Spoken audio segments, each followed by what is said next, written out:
What's up, Bandidos? Tux has your back, covering the Division 2 daily to help you milk every bit out of what this game has to offer. And today, I'm going to be giving you the best AR for long range, and therefore the best AR for legendary. Let's go. Accept it, Division. This is a war you can't win. Sweet dreams are made of this.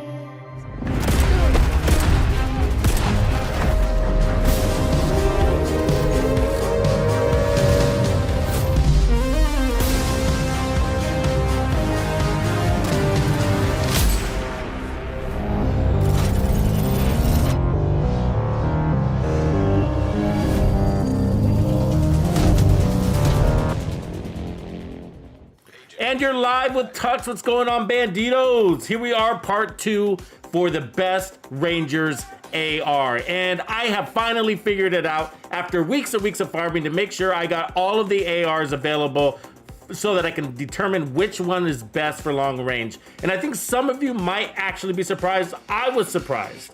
But through a process of elimination, I figured it out. But before we jump into that, and we'll get right into it in just a moment, first, if you like what I do and you want to support me in the Division 2 community, all you got to do is hit the like. It's that easy. Hit the like on this video, on this live stream right now. And also, if you haven't subscribed, make sure you do that. I just did an all-red Foundry build where most of you guys are hopping over from. That build just launched at 9:15 this morning, which is just a few moments ago. So if you haven't checked out that one, do so after this live stream. I do have a link to that new build video below, and it is one of those must-try builds. It's definitely... Well, basically what I did is I took in a Foundry build and hacked it into an all-red DPS build, add a bunch of armor regen with the memento, and the thing just kicks butt. Also, the last build video that I did before that is the Merciless build. You got to check that one out. That one is also dropped with a link in the description area below. And for all of you hardcore Bandidos, make sure you take advantage of the latest digital download music playlist, gamer music playlist that is, because the new one isn't too far away. It's just around the corner. I want to make sure you guys milk every bit out of these resources that I'm providing you. Cool. If you guys don't know what I'm talking about, classified builds are secret builds I make just for Texas Players Club as a thank you. These are extra builds as a thank you for supporting me and the entire Division 2 community. So if you want to tap into these builds and support me in the Division 2 community, make sure you hit that join button or that join link pinned in the chat, or also drop it in the feed, which is also in the description area below. Okay, so we got all of that fun goodness out of the way. Who is with us today? Looks like Sick Jim is on top, my man. And we got Randy Savage, Xander, Mr. Rob's in the house. We got those boys from across the pond. Simon Taylor, Wellington, Carlos from Brazil. Jeffrey, what's going on, man? Solitary Souls also in the house.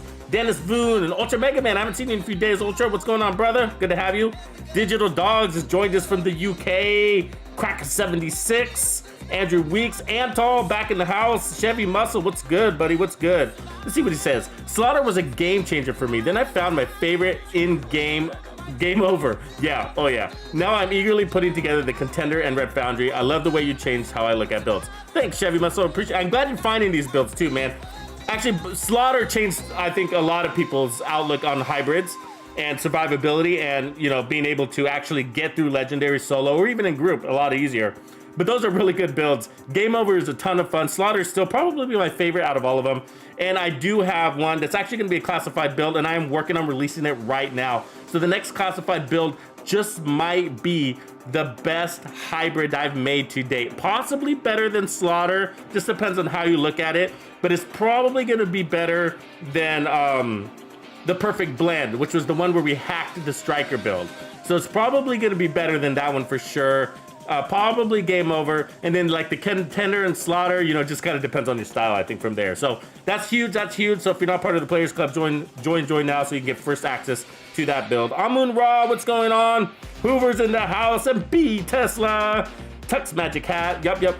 So Grant Peters, what's up? Trobs, Ultra Mega Man, Skeletor, what's going on, everybody? Okay, so you guys ready to get into the build laboratory?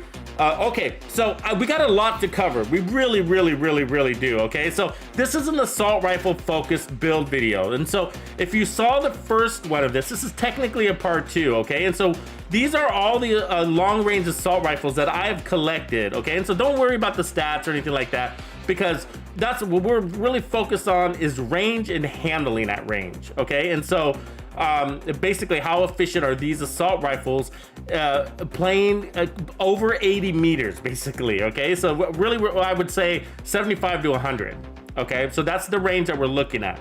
And the reason why is that when you play Legendary, I don't know if you realize this, and you need to have a really good meter probably in order to realize that, and the best way to understand is by running Ranger on your rifle, assault rifles, because it tells you the distance of the enemy that you're targeting. And so what I found in the first video, the first live stream of this discovery process, that Legendary enemies play really, really deep, deeper than you think. So I feel sorry for you if you're using an SMG. I really do, because you're just not getting the power that you think you are, right? So, I mean, they're playing at rifle sniper range, okay? So, and of course, sometimes they run up against you, but then they run back. And when they run back, this game is really deceiving on the distance that the enemy is. It looks like that they're like 20 to 30 meters out, but they're not.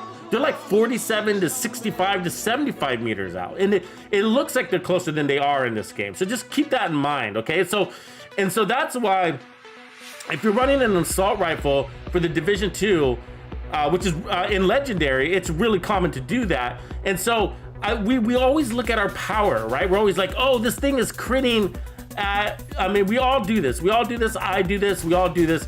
And we all look at these crit builds and we test them out in this short range. And we're like, yeah, this thing just shreds, you know, it just shreds. And it's like, look at that 1.7 million or whatever, right? Whatever that was. And so it's just like, yeah, totally. But the truth is that the enemies are playing like at a range that our testing range can't even test. They're playing deeper than that. That's 50 meters right there. And they play deeper than that, okay? So you're gonna have damage drop off. And a lot of people, and I know you might, okay, you might, but a lot of people don't pay attention to that damage drop off. So look at the damage drop off meter or chart, I will say, at the bottom. It's just under the accuracy and stability.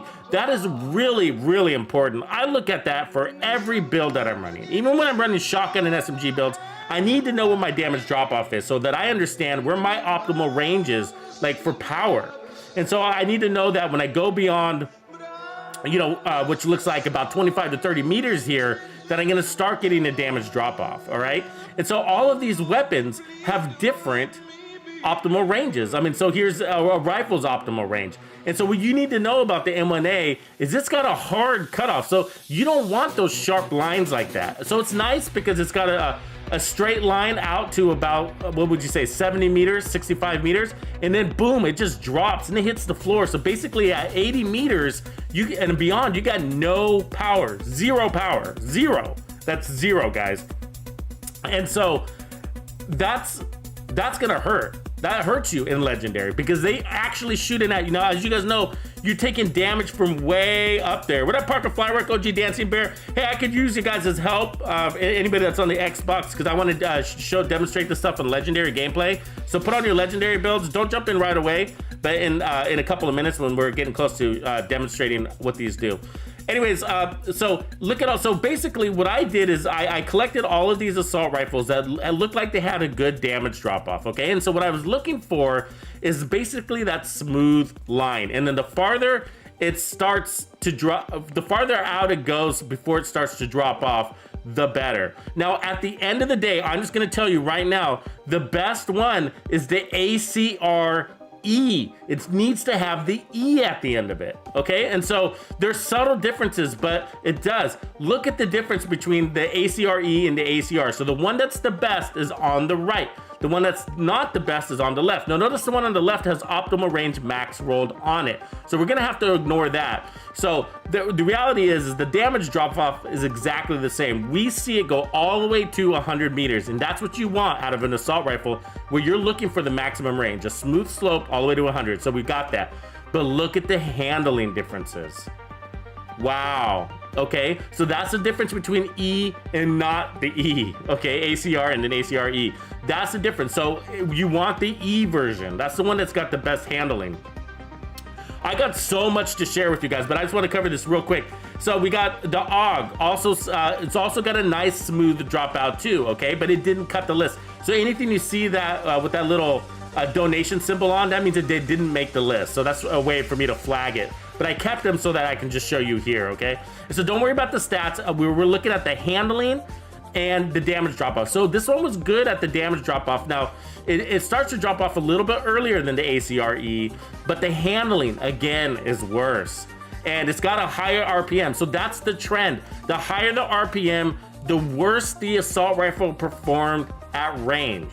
Okay, it's almost a rule. It's almost a rule, guys. I'm telling you, like, this is a big deal. This is a big deal. It's almost a rule, okay?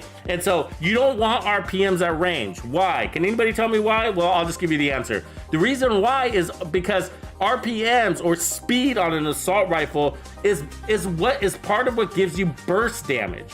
You know, the more rounds that come out of that barrel from 0 to 15 rounds, that's your burst damage. And so the burst damage is going to cause a kick on your assault rifle. Now, these every one of these assault rifles have a shooting pattern. They all have a cadence to them, okay? And we're gonna go through that too. But anything the higher the RPMs, the more of a kick the assault rifle has. And that's basically a rule from what I can see here. And so this one, actually the F2000 was kind of interesting. I just happened to get a good drop on one, and it's got a really good slope on it as well. So it's not as good as the ACR-E. As you can see, it starts to drop off sooner, maybe about 5 meters sooner. But it's at least smooth. But again, it's a handling thing, and then it's down a mod slot, and the RPMs were too high. And I'll demonstrate some of these, okay? Now the FAL is up there. I would say the FAL is like top 3, top 4 when it comes to performance at range. It's very steady. It's got a low RPM, but the problem with the FAL is that it's got a small mag. It's got a small mag, guys. You're down 10 rounds. Which means you're gonna be reloading more, and that's really annoying. So for me, that's one of the reasons why it didn't make the top of the list, but it performs really well at range. And here's a FAL Sapara, and so I like this version, and it performs good too. But as you can see, it's got more accuracy or stability than the regular FAL. So the Para has more stability than the regular FAL, right? So, but as far as distance and whatnot, everything else is basically the same. So, really good. But these two have, so anyways, the reason why they make the list is because the mags are too small. And for it to be meta, the best, we have to take that into consideration. So although that has nothing to do with performance at range, it just makes it lesser of an assault rifle. Now the G36, I'm probably gonna say is number 2 in its category at long range. CD Stanley, Ultra Mega Man, Dan Paxton in the house. And we're blessed by Skeletor's presence. We started with the Carbine 7, and it doesn't make the cut. Carbine 7 doesn't make the cut, and I'll show you guys why in a minute. So there's G36s, and there's quite a few G36s, okay? And so I compared most of them, and I'm pretty sure I flagged the one that's my favorite. Let me get to it. Where is the G36? That's my favorite. I'm pretty sure I put a star to it. There's 3 of them, though, and the G36 is my favorite. Maybe I didn't star it. Just make sure I don't have it equipped. They're all really close, but one's got better handling. And so I think it must be the Enhanced. Yeah, so it's the Enhanced. You see that? So the Enhanced. So all of these just have a scope, and the attachments that I have on them, just so you know, are just a scope and a larger mag. So the G36, as you can see here from the stability, it's the stability that changes from one to the next, okay? Now the reload looks better on this one. That's just because it doesn't have the extended mag. But the reality is the G36 Enhanced is the better of all the G36s. So not the G36C, not the military G36, but the G36 Enhanced. And so that's the one that if you want to use a G36, you can. Now, if we compare the G36 to the ACR-E, okay, and I know you guys might have some questions right now, but you're just gonna have to sit on your hands for a second here, because I got to get through this quickly so we don't spend too much time in the testing range. But as you can see, they're really close. Okay, so the ACR-E is on the right, and the G36 is on the left. So the G36 has just a tiny bit better drop-off. As you can see, its handling is a little bit worse, and especially on the accuracy side. And that ended up being a big deal. And I'm gonna show you the difference there, okay? And so But that's number 2 in the game for long range. It's got the nice slope on it, but you're gonna have to make some adjustments to get the accuracy up. So that's the reason why it's not good for me. And I think a lot of that is because of the RPMs. So it does have a little bit of a burst, but it's a really smooth assault rifle at range, guys. Really good. So if you want the RPMs, then do the G36. But I'm telling you, when you're playing at range, you do not want RPMs. The lower the rate of fire, the easier it's going to be able to track your target at range. The less kick, the less burst as soon as you start pulling the trigger, which means if you on the G36, you're going to have more misses on your first 15 rounds than you will with the ACR, and I'll demonstrate that. Okay, so the one thing I wanted to say is a lot of people brought up the MK16, and I even tested the Socom. So between the MK16s, you do want the Socom, okay? So you got MK16, and then you got your Socom and MK16. The difference is the stats, the stability, really. So it's just a tiny bit different if you look at the stability stats there between the two versions, okay? But it doesn't make the cut. So although it's got a little bit longer damage outward, it has a pretty sharp drop off, and it cuts off at about 70 meters there, 65 to 70 meters. And then there's just no power after that. So it doesn't make the list at all. And what's funny is that was a popular choice. A lot of people, when I was saying, hey, what's your favorite long range AR in the last stream, people are saying MK16, try the Socom MK16, and it handles smooth, and I'll show you that. But the power drop off, it doesn't go all the way to the end, it cuts off, and and then it's sharp. It's got a sharp drop off too. So it doesn't even make the list. It doesn't make the list. But I like it. Don't get me wrong, I like it, but it's more of a medium range assault rifle. So I mean, you can switch to it, but for legendary, these fools play pretty deep. Okay, so let me just grab some ammo real quick, and I'll show you the difference in how these perform and then how you need to analyze these. It's sort of a big deal because there's some things around these assault rifles that your weapon handling can't control, and that is the style of the assault rifle. And so there's a style to its recoil, right? So we already have 50 meters there, so you see. Now, the range is limited at 50 meters, but the reality is that when you're playing Legendary, they play deeper. But look at this. What I want you to pay attention to, okay, is that how it reacts as soon as I start pulling the trigger. Don't worry about damage. The damage on this thing, so you know, is 1.3 million when we land those headshots, okay? So, but we're not worried about the damage right now. What I want you to do is just pay attention to the recoil pattern. Not the recoil, but the recoil pattern as soon as I pull the trigger.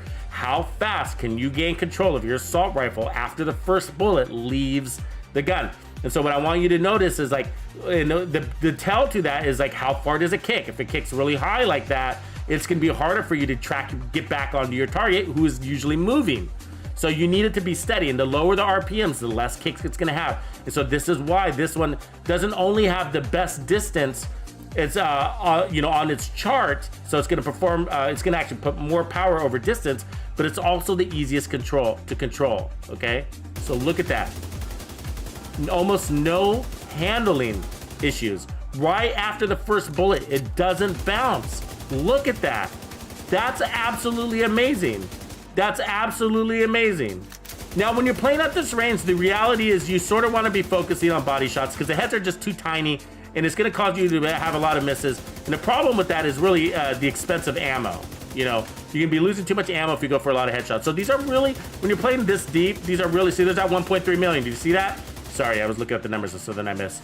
But 1.3 million, so it's okay to get headshots, but you just don't want to purely focus on the headshots because then you're just going to be like missing a shit ton of bullets. So go for those body shots and then reach up to the head as you can. But inevitably, you're going to get some headshots anyways, okay? So that's your 1.3 million assault rifle build. Now, there's a couple of different ways to run the builds. This is the way I've decided, okay? And I'm going to run through the build in a minute. It's a sort of a classic. There's not going to be a lot of surprises there. But what I want to do is show you the other assault rifles. So let's pick up the fouls. I think aren't a big surprise, but the G36 is the one that you're going to need to see. Now, hold on. Let me actually put the mods on here just so you can just see the numbers. The numbers are going to be less because it doesn't have as much damage. Oops. Should be quick change chance. I didn't think the optimal range adding it was just enough, you know, over the crit. So, you know, anyway, so this one, the ACR-E is also got a higher base weapon damage, but the G36 is gonna have a higher RPM, but at range, you don't want RPM, okay? Now, this one doesn't have Ranger on it, so again, don't pay attention to the damage numbers. What I want you to do here is focus on the reticule and how hard it's going to be for me to control this. Now, it's a smooth assault rifle, so it's not as bad as some of the other ones, but what this one has is horrible accuracy. Now, people have argued with me about this in the past, but stability is the up and down part. The accuracy is the left and right part. And so actually, let me show you that stat because people have a hard time with that one. So, okay, the ACR is on the left, right? The G36 is on the right. The damage drop-offs are about the same.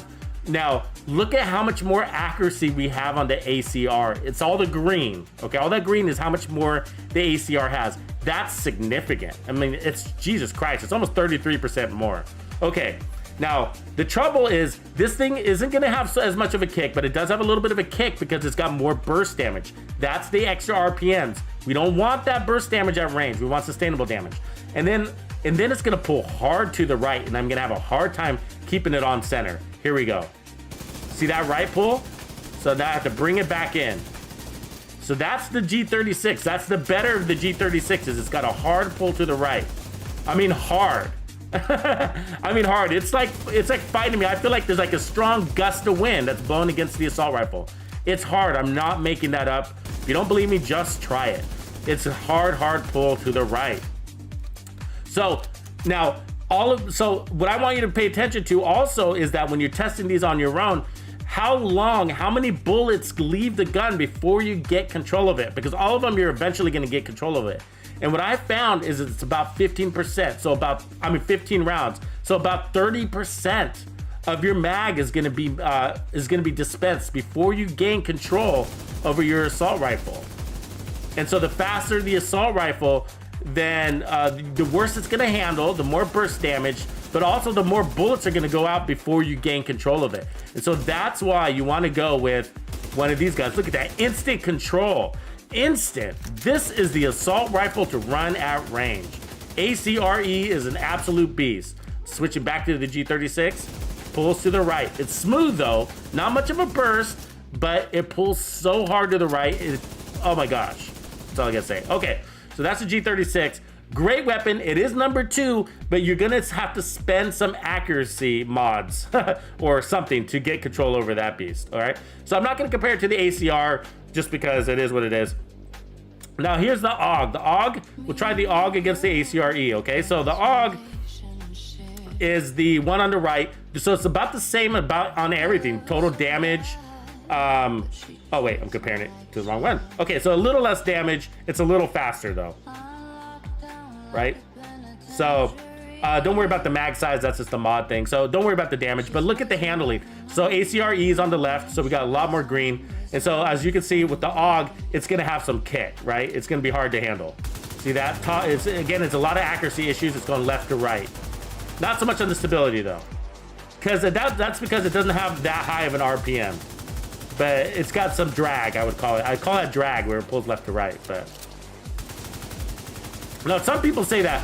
I've heard the argument where they say, well, accuracy is, you're wrong, Tux. That's wrong information. Accuracy has nothing to do with left or right.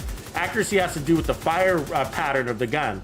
Okay, well, if that's the case, then how do you explain accuracy fixing the sniper rifle? Because it doesn't have a fire pattern on a single bullet, right? They say it tightens the spread. You know, well, it's tightening the spread because it's preventing a left and a right. That's how it's tightening the spread. All right, and so that's why it works for MMRs. When you add accuracy to MMRs, it helps the sway of the gun from the left to right. It helps you track your target better. Anyways, the fouls are good. I'll show you the foul real quick. The fouls are nice. Again, it just doesn't make the cut from the small mag, but if you don't mind that, then this is a good way to go. It's got an initial kick, as you can see, but not bad after that. You can get control over it relatively easy, but it's not as good as the ACR. Okay, now the Socom MK16. Okay, so here we are. Socom is actually pretty good. Again, it just doesn't have the power at range, and that's why it doesn't make the list, but it's actually a really nice one. It's got an initial burst up, but really easy to control after that. That's really steady. Really steady. So, again, what I want you to pay attention to is that initial burst. Watch, here we go. Initial burst. See that? Up, and then we have to pull it back down. But it's not that hard to control otherwise. It's just really weak at range. So here's the ACR-E. No initial kick. That's the gun, guys. So I hope that's enough. I mean, I got a lot of assault rifles here, but we don't really need to test them all. I think that's enough to demonstrate. From there, just test it. That's my recommendation. You know what I mean? So I can start deleting these. That's my recommendation. And then from there, what I suggest is, you know, just test it against your favorite and see if you like it. But my recommendation is going to be the ACR-E. Ratchet 730, appreciate that, brother. Thanks. Ratchet 730, Ratchets, by the way, is one of our new commanders for the PC Tux clans. So we just opened another PC Tux clan. That's another Tux clan. We are growing. So if you're on PC and you've been wanting to join one of our Tux clans, I know there's a lot of you out there that have. We have space for a limited time. So come check it out. You can reach out to Ratchet here, or anybody that's posts the Tux clan will get you connected to the right person. Also, you can just head over to Discord. That's probably the best place. All right, so this is a 1.3 million crit build, okay? 1.3 million at 50 meters. That's absolutely insane. 1.3 million at 50 meters is absolutely insane, okay? And so we're doing that with this setup. Damage to targets out of cover and Ranger. So at 50 meters, and we're gonna be playing deeper than that. So Ranger is going to give us 2% for every 5 meters out, and we got, so that's 10 times 2, right? So that's 20% amp damage. Now in Legendary, all right, boys, anybody that wants to join me, excuse me for the interruption, please jump in. I'm opening up to friends and clan only groups, so put on your Legendary builds. We're gonna go do some Rsvlt so that I can demonstrate how this assault rifle build works. So any build that you can put on that complements a long range assault rifle would be really helpful. So I think these builds really shine in Legendary. That's what I want to show you guys. Long range Legendary. Tim Shepard, what's going on? Tang Tong, yeah, we are at 49 meters. Good, which is stupid. Good call, Tan. It's like, yeah, good call. I need to take one step backwards. Huh? Is that right? Would that work? Probably, right? Anyways, that's funny. You know, we're probably shy. I think he's right. There we go. The 51. You know what's funny is that we're probably gonna hit over 1.3 million. I mean, I can't see damage numbers though. Is it because I'm out of the zone? Oh, that sucks. Ah, there's a body there. But yeah, you know, we'll call it 1.3 million. You could probably do more. Obviously with team buffs, it's gonna do more too, but 1.3 million, I think that's impressive enough. But he's right, we were at, technically when I tested this, I was at 1.49. I mean, I'm sorry, I was at 49. So we were shy a little bit of amplified damage. So he's right. Anyways, so this is the build. So I'm going with the sharpshooter specialization, and that's because it's giving us breathe control, which helps with the recoil. And so when we were testing all of those assault rifles, they were all getting the benefit of that. So keep that in mind, okay? And so I like when running range, guys, I really like running the Coyote's mask, okay? And that's because it's giving us 25% crit hit chance. And we're almost always gonna be playing over 15 meters. So no matter what, we're getting all the crit hits that we need. And so now, I got the Grupo backpack with Vigilance. If you don't like Vigilance, you know, you can, Composure's a good one. Companion's another one. I got a classic build here, okay, guys? So Contractor's Gloves, and I'll tell you why in a minute. But I went Fox's Prayers as well, so really good find there. And then I went Improvised on the holster, added more crits. You can also go, if you don't have this, you can do Walker. That'll bring your damage down a little bit. But, you know, whatever. You got so much damage. You don't need 1.3. You're happy with 1.3, so am I. Now, I'm running Perfect Focus. So Perfect Focus what does outperform regular focus on the crit chance chest, okay? So, or on the Cheska. So we could run a Cheska, and I do have it here somewhere. I don't know where it went. But, yeah, wherever, whatever. But you can run like a Cheska or even a Fenris if you wanted to, and run regular focus. Now the positives of that are that you're gonna get more upfront damage, but with perfect focus, you're gonna get more damage on the back side of focus overall. So, you know, tit for tat, go with whatever you want. It's all gonna, you know, equate to being about the same though in the end. So, on the secondary weapon, I should say, you know, because you're playing at distance and ammo can and might be an actual issue, I'm running a rifle, okay? So I'm running a rifle at the M1A3-CQC, and I'm running it with Lucky Shot. Now, this has got health damage. I wish it didn't, but that's what I got, all right? And it's hitting at a little over 3 million. All my numbers are gonna change because we have a group, so keep that in mind. I'll go ahead and mark the map, guys. You can head on over. I'm probably just gonna take one more second. I'll just go through the stats here. So, but I want you guys to know that you can get really close with the 4-piece striker. So if you run, keep the chest, keep the backpack, and then you can run a 4-piece striker with crits like this, okay? Everywhere else. So striker here, striker there, there, and there. And your damage numbers are gonna be the same, probably about 100,000 less, okay? But you're gonna get 25% amp damage. But what striker will bring you is more weapon handling, right? You're gonna get 50% weapon handling, but it also gives you 15% rate of fire. Now you don't want that rate of fire because burst damage means that you're gonna get more misses out of those first 15 rounds and a little harder to control your assault rifle down range on those first 15 rounds. The farther you're acquiring your target, any tiny little bit of burst on your muzzle is gonna mean that that tiny little target 50, 75 meters away is gonna be even harder to track and hit with your gun. So that's why, but also I decided against strikers is because that you have to ramp up to get those 25% or those 25 stacks, right? 50 stacks, sorry. Those 50 stacks, which is 25% amp damage. You have to ramp that up and then you have to maintain it. And that can be a pain in the ass, and that can be the pain in the ass in Legendary. When you're especially with focus.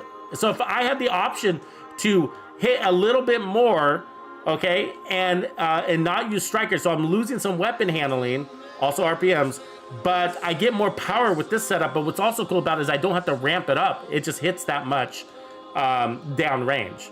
So, and then stats wise, we're top crit chance because you have to add 25% to that, okay?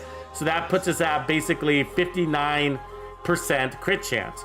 And then 190% crit hit damage. And the rest is coming from that 60% focus.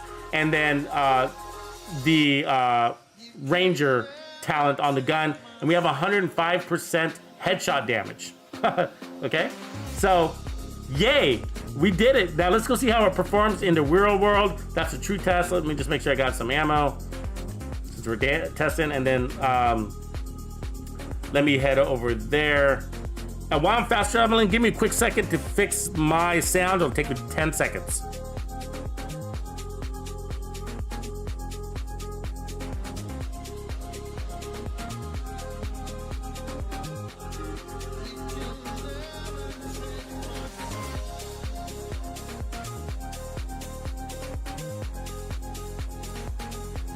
There we go.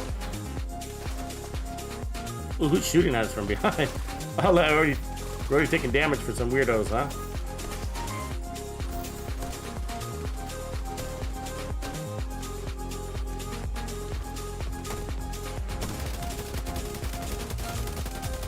Yeah, I mean, yeah, good. So one of the points is this: is that what you're looking for is an assault rifle that has a really good damage drop off like that chart, but that already performs so well on the accuracy stability sides of things that you don't have to add any accuracy or stability to your build, or minimum. It's okay to add a little bit, but you don't want to have to load it up, right? You don't have to load it up. Abraham, what's going on, boys? Michael Sand, what's going on? Don't let anything stand in your way. Dan Paxton, did I already say what's up to you? I think so. Oh yeah, so Skeletor, we started with the Carbine 7, but the Carbine 7 is like the MK, is like the MK and the Socoms. It has a sharp drop off. You see that yellow line there, orange line? That sharp drop off is why we didn't run it. I mean, it was okay, but you just lose the damage at range. So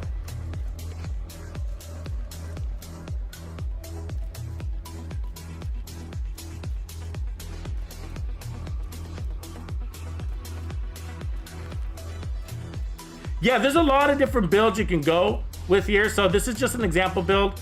You guys want to play from back here? Looks like they do. Okay, we can play from back here. You guys got something for those drones? It looks like they do. Okay, good. Let me kick it off. I usually play from this rock. It doesn't matter. Okay, we got that kick. Going back. I think we're playing from back here, I guess. Right, guys? Or are we changing our minds? I usually play from in there, but...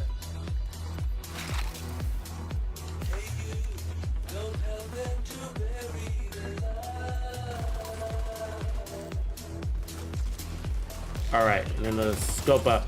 So yeah, there's lots of builds you can run. So like I said, okay, this is just an example build. It's just, I went for like what's gonna be our high power, right? And then from there, you know, you can add armor, you can add heals, whatever you want.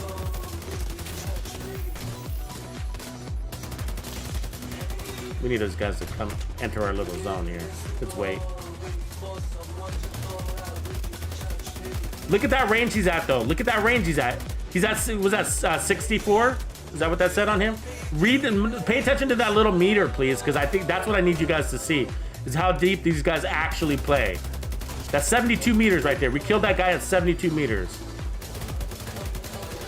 That guy's at 55, right? So amazing distances.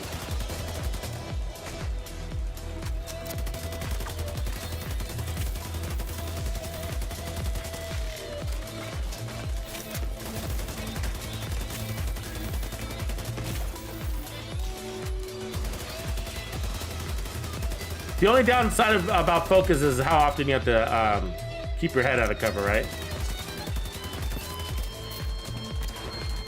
Gotta take out those healers. Ooh, they're coming for me, aren't they?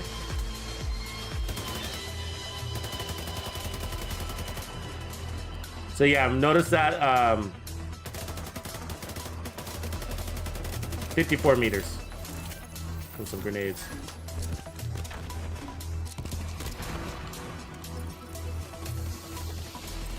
Gotta find that medic.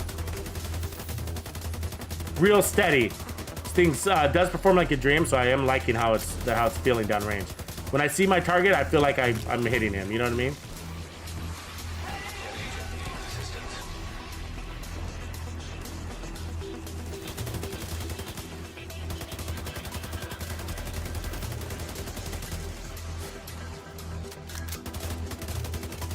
Gotta get that medic out of the game. The grenades. You see those grenades? Fuck! You shoot them over that thing. That's amazing. They come in over that wing. They don't like me, I don't think. Hurts my feelings. So you are gonna have to watch your ammo a little bit because, you know, we're not running gunner. Now you can run gunner. Gunner will give you weapon handling if you stand still. It'll give you 10% weapon handling when you stand still for 1 second. But you know, after that merciless build, I just found that I really like that breathe control when I'm, you know, looking to get a good handle on that recoil.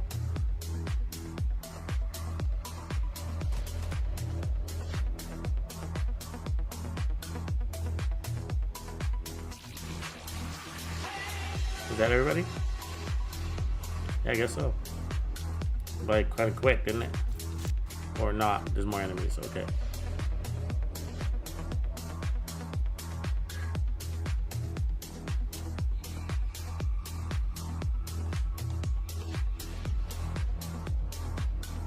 I thought we were done.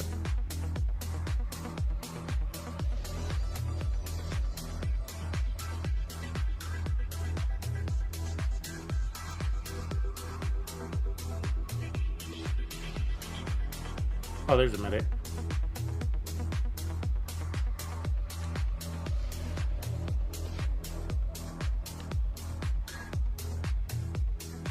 One guy, oh, tried to run away. Yeah, these are all hitting out 1,000,000 there, so that's nice. See if we can... Still a lot of guys alive, huh? Is there a medic out there getting people up still? Yep, there is. That's what we need to get. Need a decoy up. And that medic needs to be our focus because he keeps getting everybody up.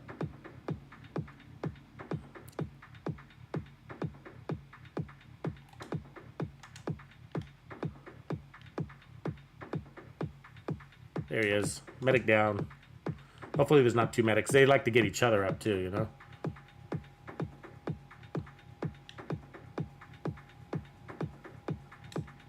So I'm trying to go for those deeper targets to help the team out. Working like a dream though, huh? What do you guys think? The heals are a really nice add, right? Like, that's, I think, a good combination. Because, you know, focus forces you to spend a lot of time out of cover, right?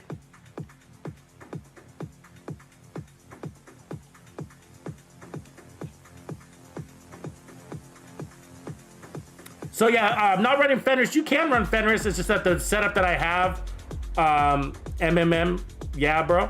It ends up coming out stronger running with the perfect focus, and that's because perfect focus ends up being multiplicative damage. I'll be right back, guys. 10 seconds.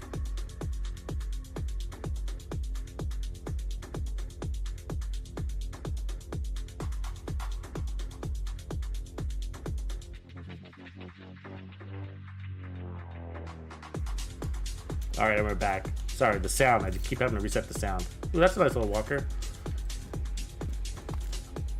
And that can change depending on your setup, you know, like how much crit and multiplicative damage you already have on your build. But with this setup, and I also found with the striker setup, ended up being stronger.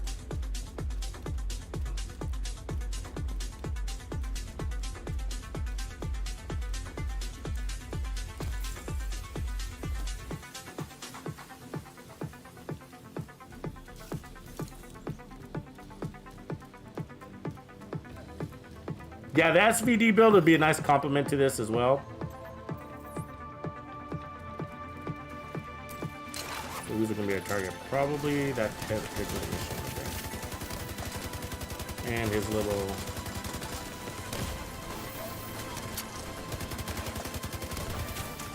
What's that? Burst damage.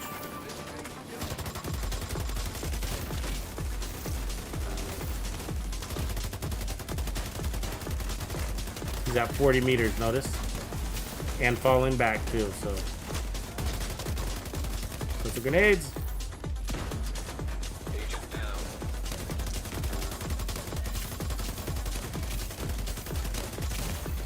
Serious trauma detected. Okay, technician to come out right on. Assistance.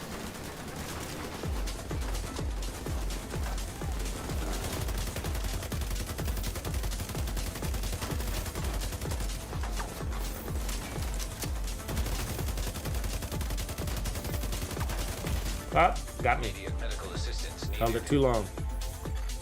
Agent out of action. It does feel good to have this kind of power at range. It's sort of like, what I feel like is it's kind of like evened it all out. You know what I mean? Evened out the playing field, I think is what you call it, right? Is that what you call it? How you say it?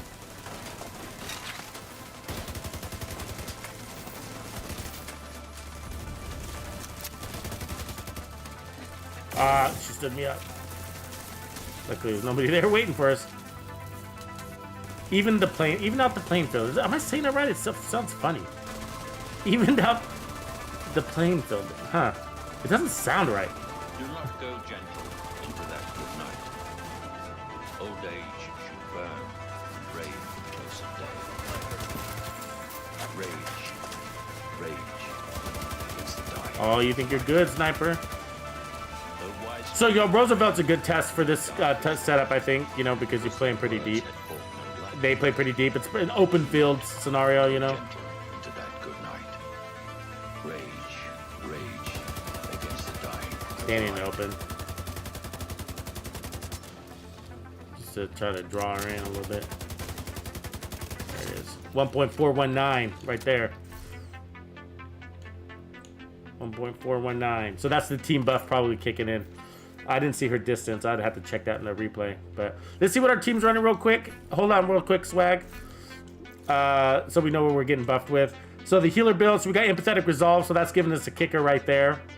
And then we got 15% coming from ground control. Right, so that's a nice little bonus.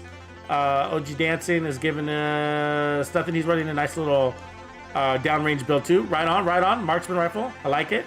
And he's also got the G36 Enhanced. Good build.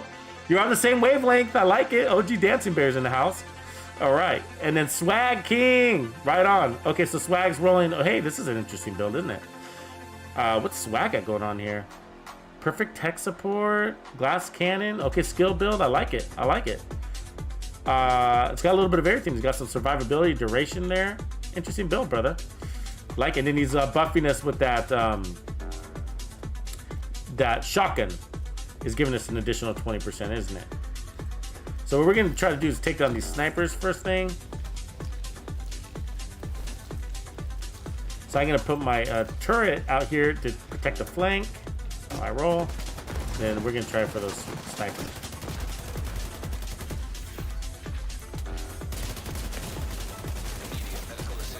Sees me though, doesn't she?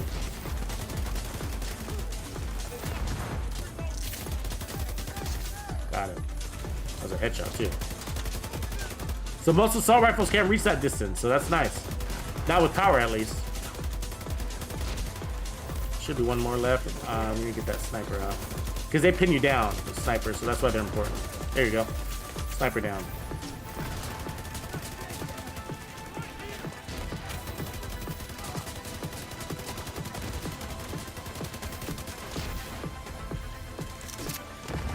Get rid of this dog.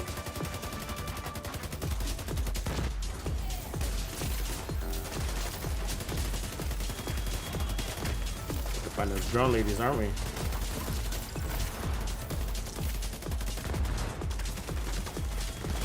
Wow, so annoying. Got it. Hold still, dog, so we can finish you off. Jesus Christ. The explosions are annoying me. Which I think the point, isn't it? What? Agent down. Where'd that come from?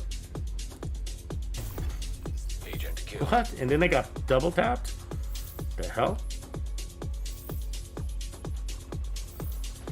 Yeah, that was the other reason. Yeah, I am running the Coyote Mask. I decided also one of the big benefits from running this build versus the Striker one is that it gave me the ability to run the Coyote's Mask, which ended up being a better team support. Oh, there's somebody to my right. Oh, damn it. Serious trauma detected. Jesus Christ, man, fuck. Out of action.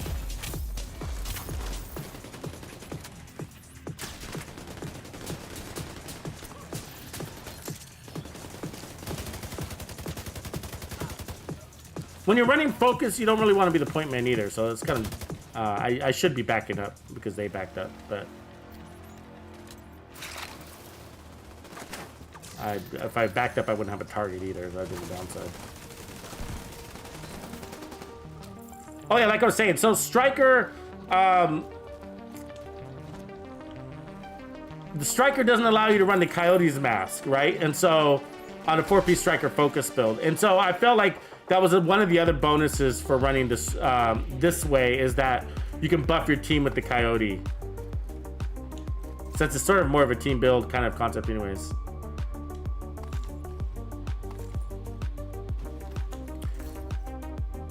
Headhunter, that's a weird one.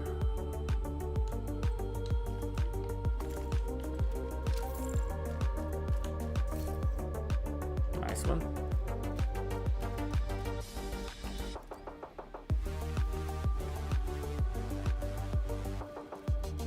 Yeah, and it just frees up a lot of slots. Otherwise, we'd have to put crit chance everywhere. I mean, we could add even the handling, but I'm thinking it feels pretty good. You know, go ahead and set it off if you're ready. Go ahead and set it off.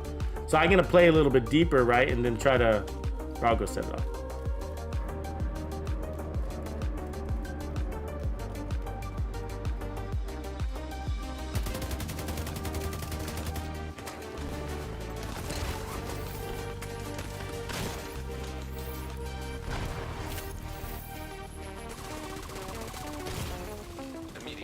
assistance needed.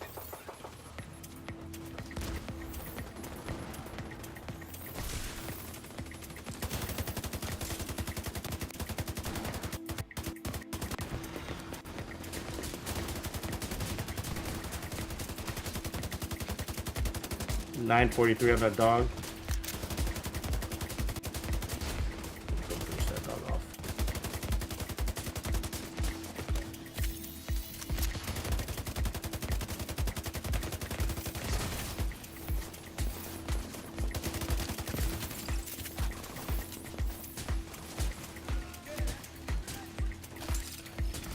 Yeah, the SVD would be a good combo for this too. Like, you know, for your 2 DPS players, having one play the SVD and then one not. One using this long range assault rifle would be a nice setup.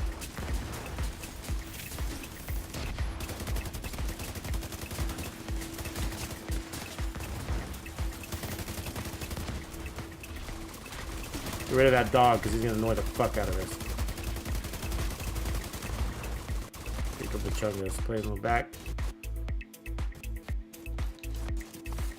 So I want to play deep. The farther back I play, the more shots I can put out without having to get back in cover. So that's the strategy.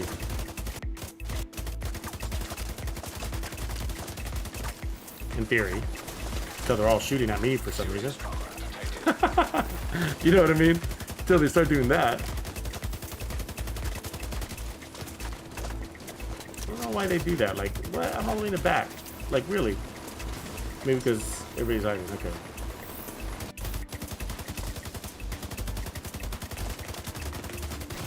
The fuck? You guys gotta... If nobody's shooting, they're all gonna shoot at me.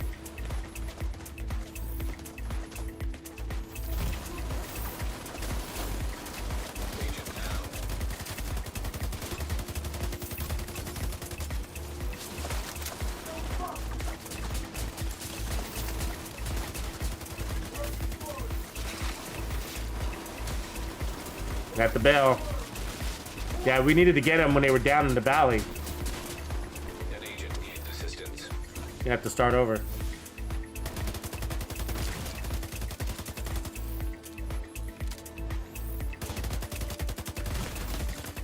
Vital signs critical. Get the back up even further. Yep. Agent down.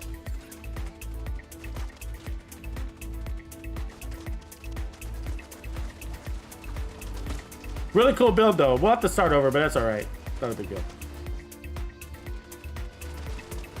Yeah, with these guys, I mean, you gotta take those dudes down before they... Agent. You got 3 dudes alive, you know. Agent deceased. The problem I've noticed is that, like, for the first 30 seconds, I was the only one shooting. We gotta all make sure we're laying it. Like, you gotta be ready when they drop and just lay it all on them. You've got your objective, so let anything stand in your way. Let's reset this so that's nice and clean. So it is Grupo down here today, guys, in this Rsvlt Island. So good day for Grupo. Also, if you don't have your 13% protection from elites, this is a good one, a good mission to get your first one. Most guys that I know that have protection, 13% protection from elites, a lot of guys in our clans, they got their first one from Rsvlt Island. And so you just want to make sure you don't leave any crate unopened, any cache unopened.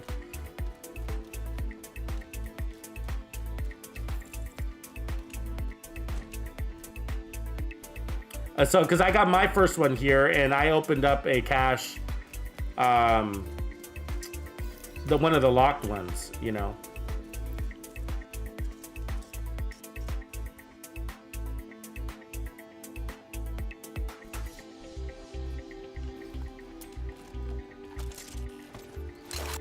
All right, but this is a really good assault rifle. I never thought I would like this assault rifle. I'll be honest with you.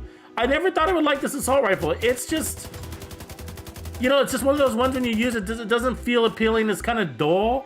You know what I mean? It's just like, it doesn't stand out as like awesome, right?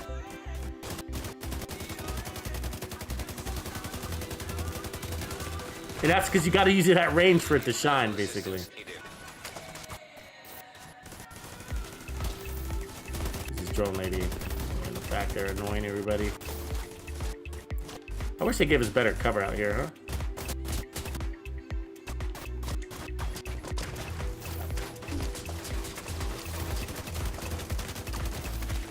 An agent needs assistance.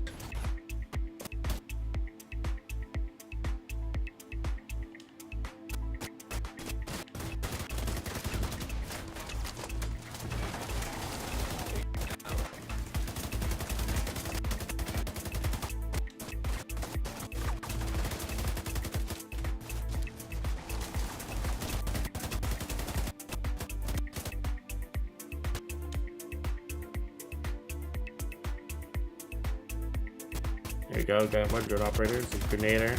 It's always good to get rid of too. Somebody's got a wingman build on, which is kind of nice.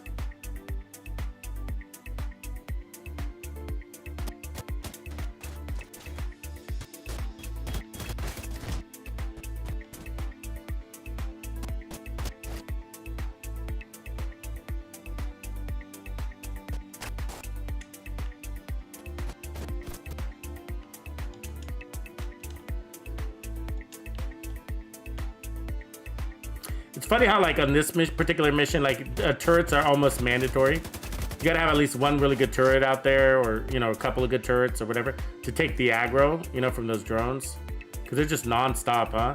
Especially because it's mostly because of the medic. You know, the medic, you kill the drone lady and the medic just keeps bringing her alive.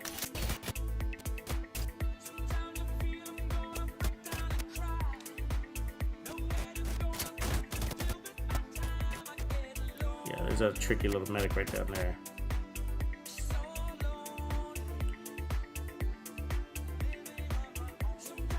Like, I could see Sawyer's being a nice little setup for this if you're willing to hold still. I mean, I think the Coyotes gives you more power because otherwise you'd lose all that crits. Grenade. Oh, I thought I saw a grenade. Didn't hit.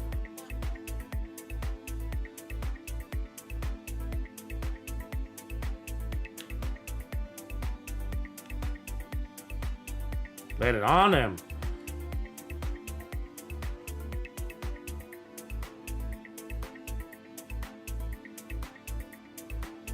Yeah, so it's really helping. What's helping us a lot is like VL is up there up front. So he's taking so much aggro that I can spend a little bit more time punching fools from afar.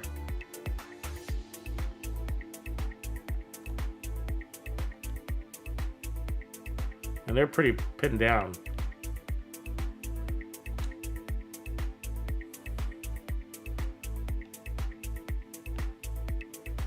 See how we could track that target? We just ran out of ammo right there. But so being able to track that target at distances is pretty key. Yash, what's going on, man? I don't know if I personally can, but maybe. What platform are you on?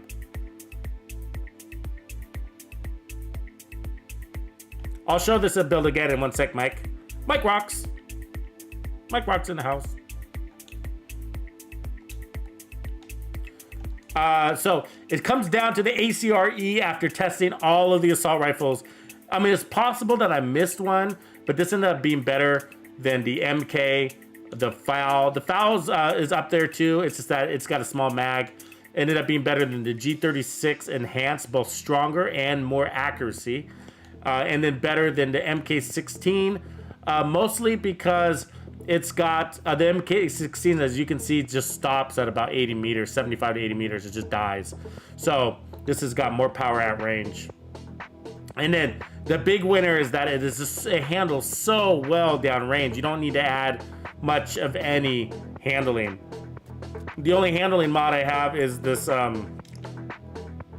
sharpshooter talent. Ooh, good little groupo. So I'm running sharpshooter. Everything else, this is unusual. The pristine example for max perfect focus ends up being better than not perfect focus on a Fenris, and that's because pristine example, that focus talent ends up being multiplicative, which is going to outperform any straight up weapon damage that you could put on your build. However, it is a damage that you have to ramp up to. So, you know, you could argue going Fenris to not ramp up to damage, a percentage of your damage is also good.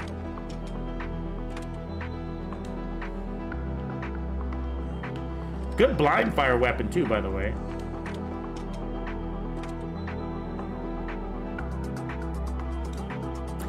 Hey, what do you guys think about, I was thinking about doing like an unlimited reviver hive build. What do you guys think about those? Anybody interested in that? Unlimited reviver hive? But make it a DPS build?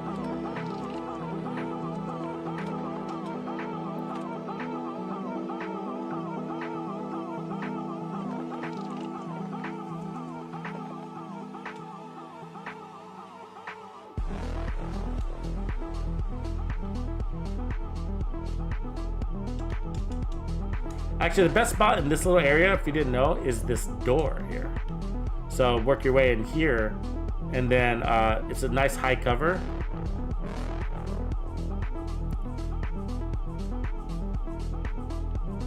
Let's get that sniper. Sniper in the open. Come on, snipes. She knows she's in scope. I hate when it's like that. Million on that right there. So far we've seen over 1.4 million. This build creating out over 1.4 million. So that's, I just wasn't sure at what distance that was and if we were fully racked up. There's 1.588 right there. 1.588 million. That was full focus. There you go. And that's with the team buffs, of course. So 1.588. See if we can top that.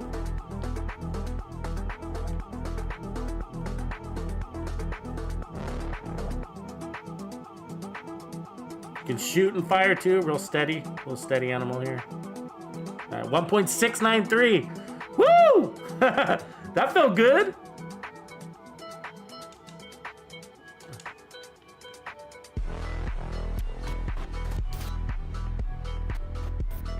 Hold on, let me get my turret out a little bit farther. Get some aggro over here, so I can get up BL jet.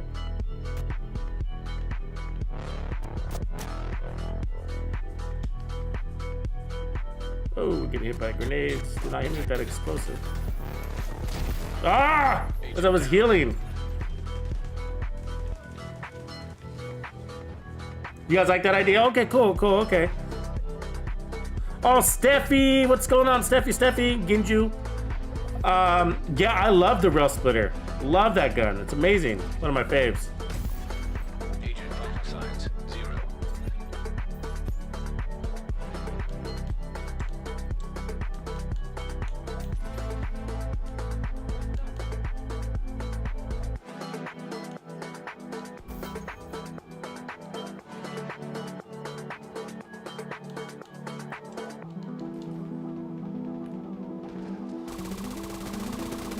Yeah, really good gun. How are you running it? Are you running a solo PvE or solo or group or both?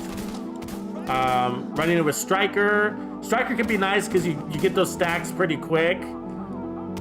Because you're landing more shots.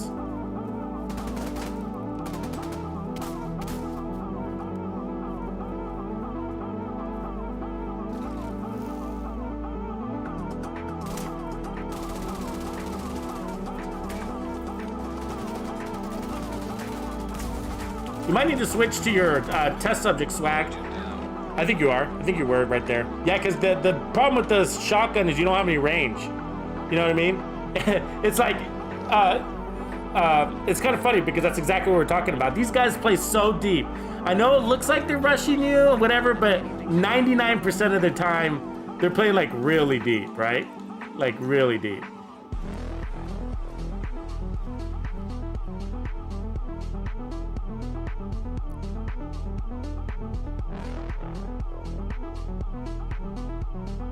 Yeah, Mike Rocks, I wouldn't have guessed. But just, do you note though, guys, that it's not just any ACR. It's the ACR-E. So I did, there's the ACR, and I think I still have it. Maybe I deleted it. I think I just deleted it. But the regular ACR has, the handling isn't as good. So the ACR-E gives you, I think it was better stability. So you do want to do that. Otherwise, the Falsa is right behind it. Just a small mag. So if you're willing to take a small mag, you can go that route too. Hey Swag, you please, if you're gonna run the turret, double build, try to play forward. Like, try to play in front of me and OG so that your skills take aggro and then your shotgun has more damage. And then we'll try to play behind you. If you can. And of course, VL looks like he's taking point man. Because he's Mr. Tanky Tank and he's buffing us too. So, VL, try to stay like in places where we can support you and then try not to get too far out there. I know why you're running out there to get those drone ladies up. But like if you go down and you're like exposed in the middle of nowhere, like we can't pick you up. And then also like it's good for us to be shooting the NPCs that you're standing in front of. You know what I mean? And so if I don't got a line of sight on them, then it makes me hard. It's because I can make your tanky build. We can make your tanky build last longer if we can shoot the guys that are shooting you, so to speak. You know what I mean? But the problem is that the cover kind of sucks. And so like we got real limited line of sight, you know, on this entry here. But I mean, it worked out okay the way you were doing it anyways, but I'm just saying like we could make it go even faster.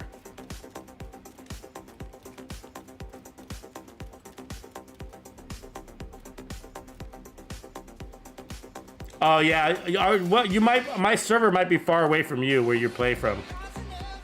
So let's play from here.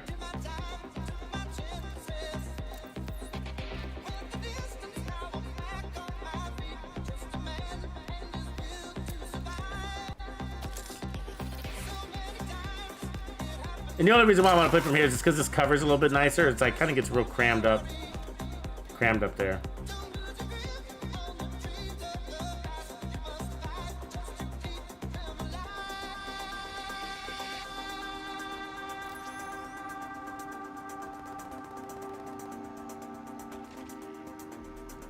Yeah, good point, Mike Rocks. Yeah, I see what you're saying. I never, you know, I think, so this is the thing, most people probably look at the ACR and are like, yeah, no. You know what I mean? And I would too, and I still would, right? Like, I wouldn't just use the ACR just cause, you know what I mean? Like, we're gonna have to pull him forward because we can't support homeboy from back there.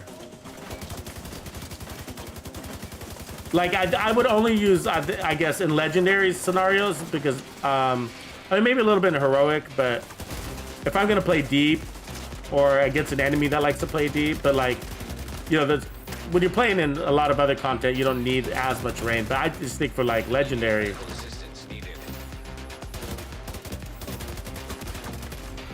Agent yeah. malfunction. Agent down. Yash, I don't know if you can hear me, bro, but I asked what platform you're on because the answer would be no if you're on PlayStation or PC. Because I'm on Xbox. Otherwise, the best way to get support for the raids is to head into Discord.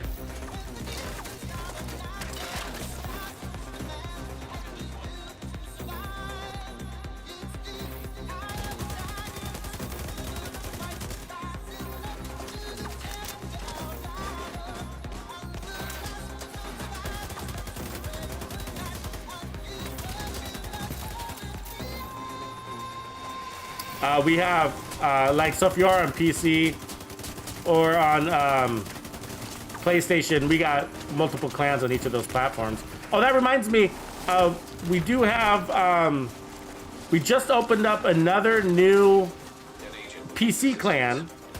So if you're on PC and you want to raid and or group up or just hang out with some good banditos, then you should join them.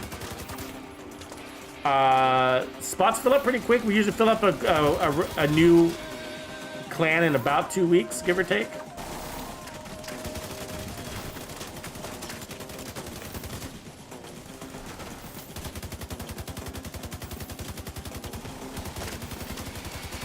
Uh, 1.12. So 1.6, I think, was the range that we saw, right? We need to see if we can top out 1.6 million.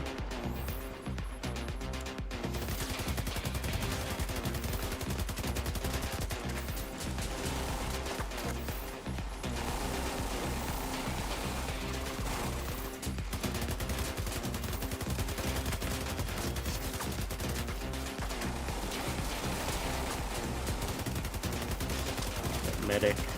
Broke his pouch.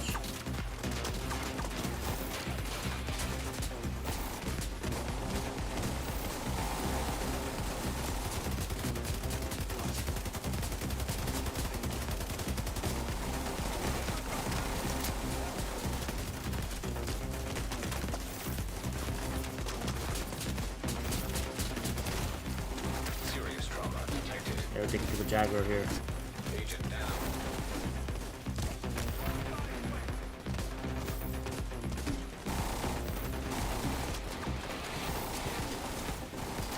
Shit. Immediate Hate that. medical assistance needed. We both ran for the same cover and it bounced me out of cover.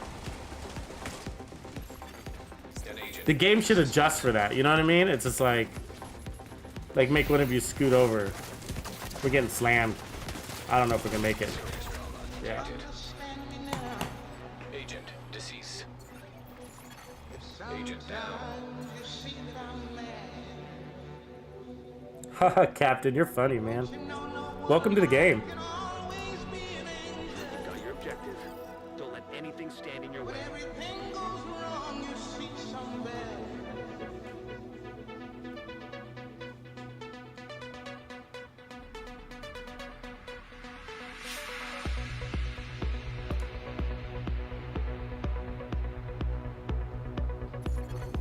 An agent has left your group. All right, we got a spot open if anybody's looking to play, or we could just match make. But if we do that, there's a chance that we'll end up with a noob.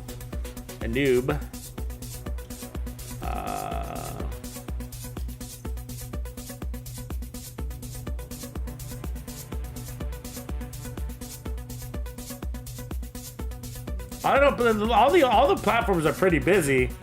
I don't know. I always say that loud. Wow, there seems to be a lot of people on like PC and PlayStation. But yeah, it's kind of funny. Just depends on the day. So yeah, here's the build. We're running the ACR-E with Rangers so that we can play on range, right? Get more amp damage that way. And then I got crits. Basically on this thing, I'm running the 8x scope for more visibility downrange and a little bit of headshot damage. And then plus 20 rounds. Depending on your team buff, you can get up to 1.6. But solo in the testing range, I got 1.3 million on crit with this build. So we got the Pack Instincts, Coyote's Mask. We're running this so that we can get that 25% crit chance, so we don't have to roll that on our build. Saves us a lot of space. We're running the Pristine Example, which is giving us perfect focus. And so this turned out to be more than running it with something like a Cheska chest or Fenris. And then we got the Improvised Holster for more crit damage. Fox's Prayers with crits. Contractor's Gloves with crits. And then a Grupo backpack with Vigilance. So pretty classic setup. Anyways, I wanted to create. You can also use a 4-piece striker build. That'll give you a little bit of weapon handling, but it requires you to stack up your damage, where this one doesn't. That damage is there basically right away, except for the perfect focus part. So either way, they're about the same, you know. But this one also supports the team a little bit better with that Pack Instincts. So right on. All right, let's try it. We got Parker Firework in the house. Let's see what he's bringing to the Got table. your objective. Don't let anything stand in your way. Cool. All right, cool. He's got a nearsighted, so playing close range. Close range assault rifle. Okay. So you're gonna play forward then, I'm guessing then, Mr. Rook. All right.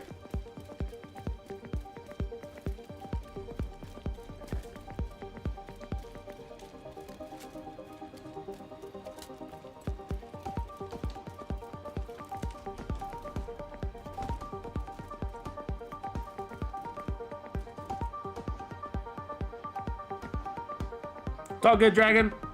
No problem. We all have our days. Tech days.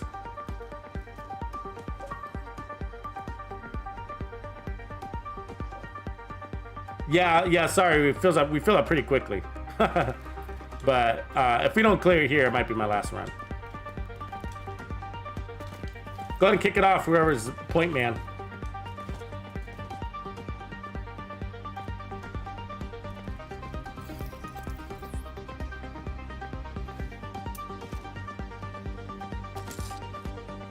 Oh yeah, I'm sorry, Mike Rocks. I did mention initially, but sorry, I didn't this time. Yeah, sharpshooter, because I found, like, especially with that merciless build, that it brings you breath control, which gives you 15% more stability. Also, reduced recoil and faster acquisition of targets. And so when it comes to adding any handling on your build, that's the first place to start, unless you're running like an LMG.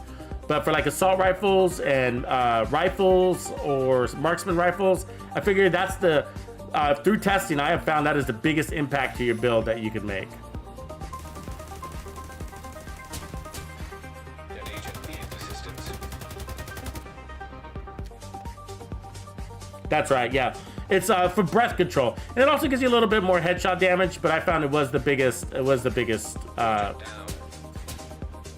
change.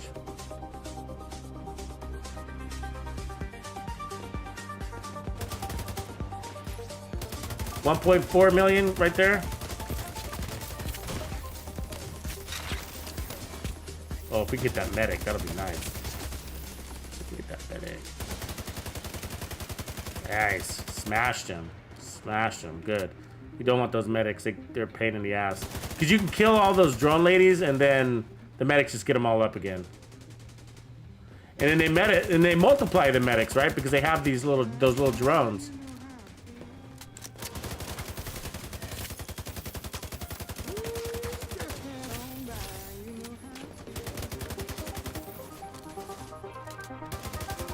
I like that they're running to us, though. That's nice.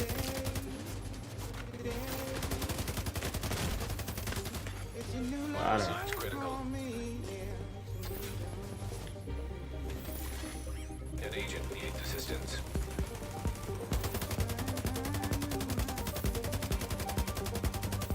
There's another medic. Purple medic in the open. Get that motherfucker. Nice. So there's still more medics, but those are priority targets.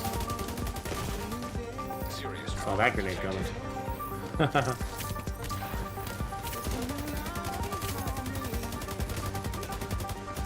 Oh, grenaders in the open. Nice.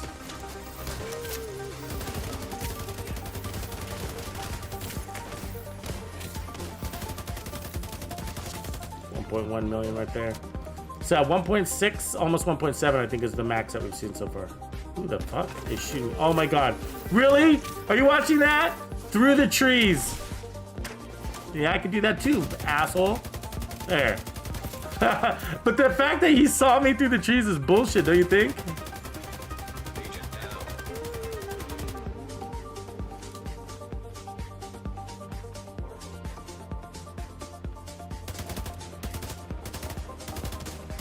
Got him. 1.3, I'm doing it too now. But at least I can see their little dots, you know?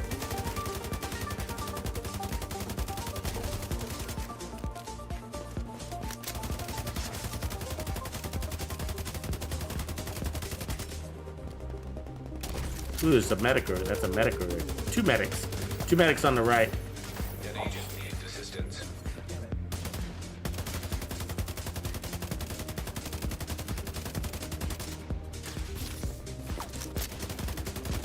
One medic down. Get our decoy out.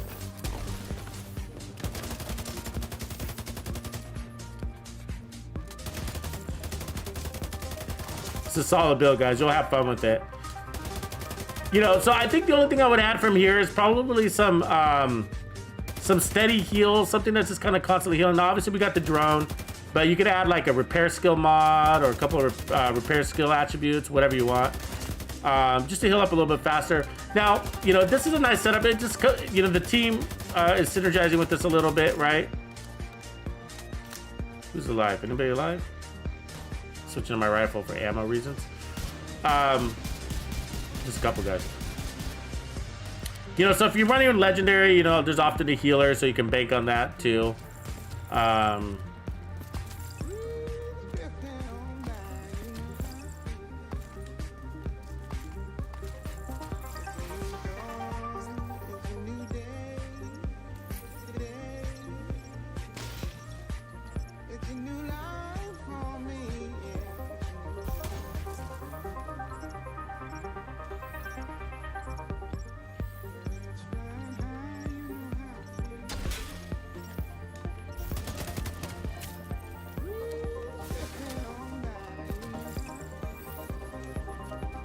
I also like having the sniper rifle when you need it too, right? Like you can whip this bad boy out.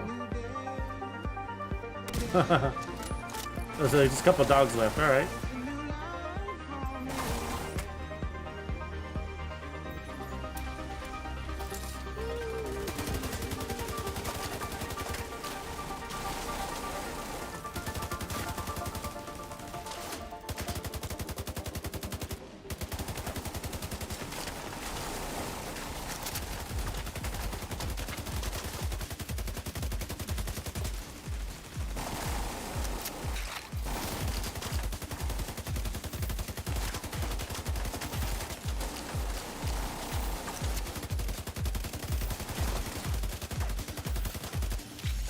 So I do take my finger off the focus for a split second to allow me to get in cover where I reload, and it does keep my focus up. I don't know if you catch that. See that? Like it gives you like a 1 second count, and I can keep my focus up. You know, it's a little sneaky way to pop back into cover.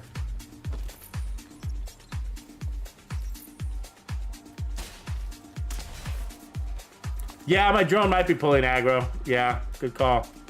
Shows them where I'm at.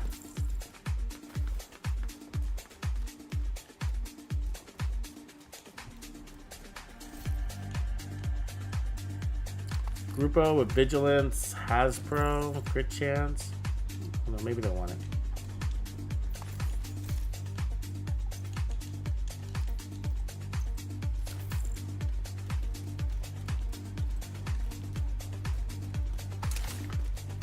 So what we're gonna try to do is, I'm gonna try to swing over to the right.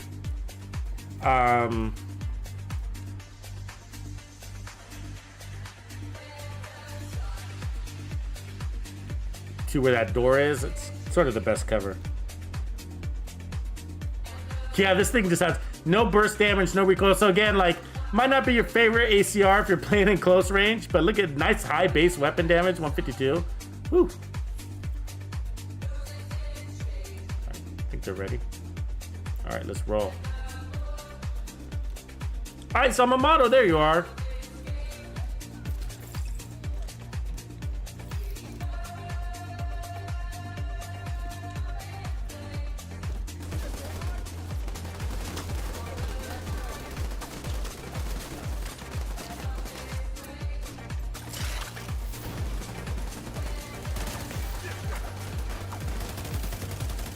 Didn't like that, did he?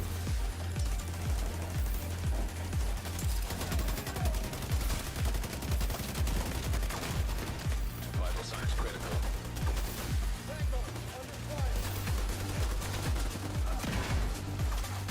Agent down.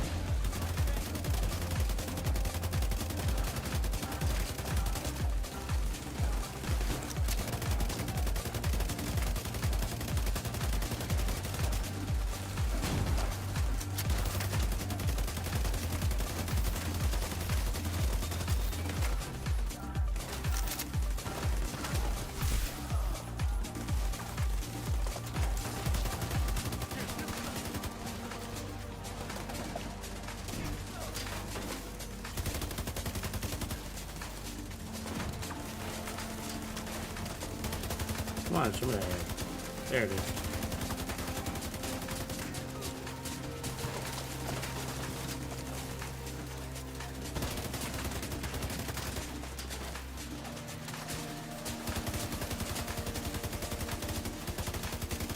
Sniper's always the last one up.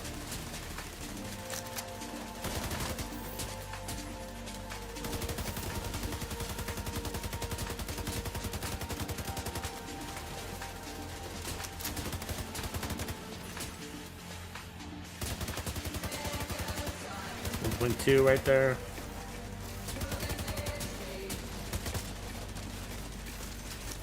One.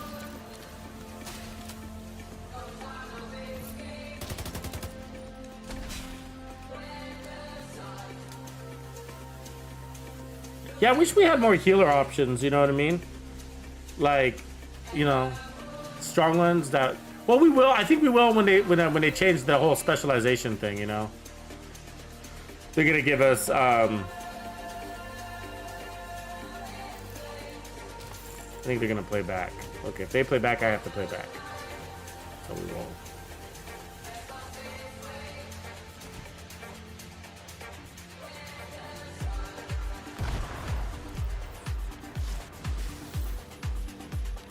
So when they do the specialization changes, which is not going to happen in Season 9 or TU15, they did mention that, then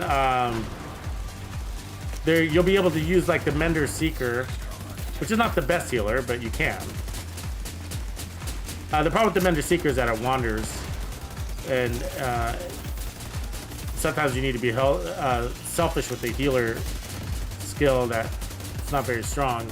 You're running all reds.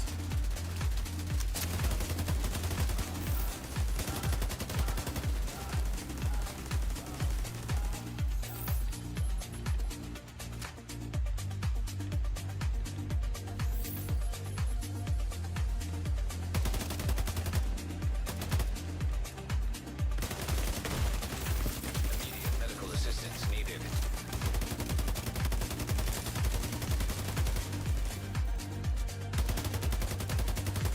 But I think that's my favorite part, 1.426 right there. 1.426. So my favorite part of this build is it's just like, it evens the playing ground out. Whatever we say, however you say that. You know, it's just like, it evens the score, whatever. Like, because they got such range on you, and it was such damage output, you know? And the fact that you now can do that too. I mean, they have the ability to shoot through bushes and know exactly where you are and hit you in the forehead, which is amazing, but at least you can apply a lot of damage on range now. I mean, the farther they're out, the stronger you are to a certain degree, right? I mean, we just hit at 1.345.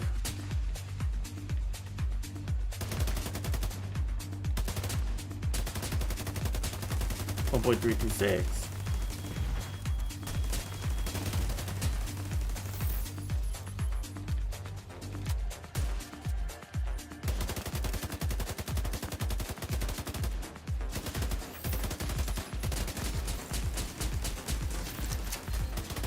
Evens the score.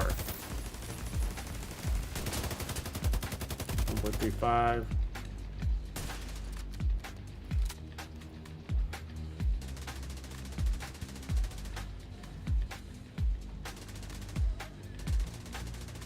I wish they fixed those traps, those healer traps that nobody freaking uses. Has anybody ever used those healer traps and like found like, wow, it works? Like, I mean, since they were released, the most unused skill in the game, hands down, right? Like, what a waste.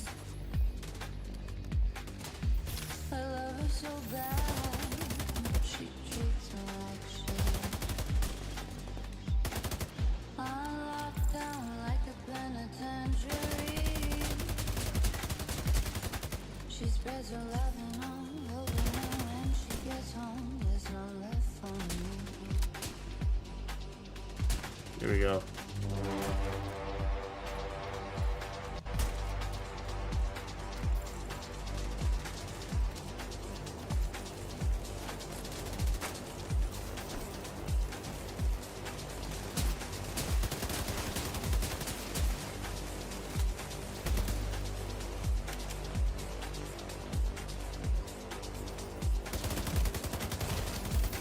Look at that one.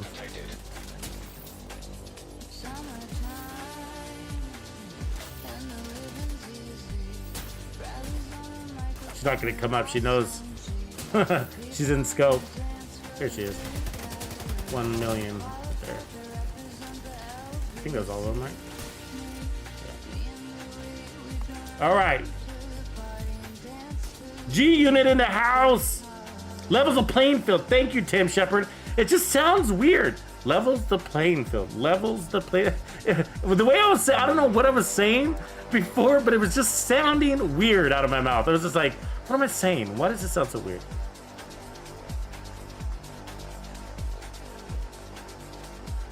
Yeah, I mean, the only case that I can think of for the healer trap is like when you put it down for the, whatchamacallit, the Mike Rocks. Immediately was like, no, yeah, wrong skill.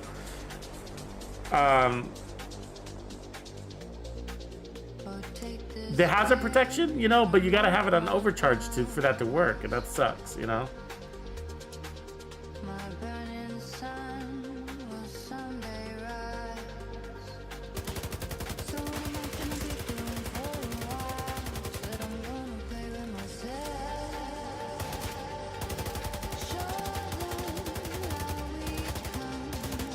$1 million on that dog. What's his range? 64 meters.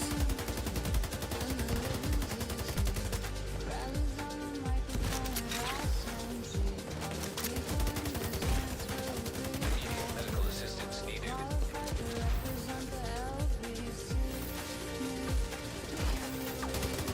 Oh, God. That was to my forehead. You see what I'm saying, though? It's just like they can... They're at 65 meters and they beamed me, right? They beamed me. That's what I'm talking about. That's why you gotta run these you gotta have damage at range. Snipers are great, SVDs are great, rifles are great, but be careful with the rifles. We're gonna have to do the same exercise for the rifles, aren't we? Those M1As have a hard drop off. This has more damage than the M1As at range. I mean, not literally, but class-wise.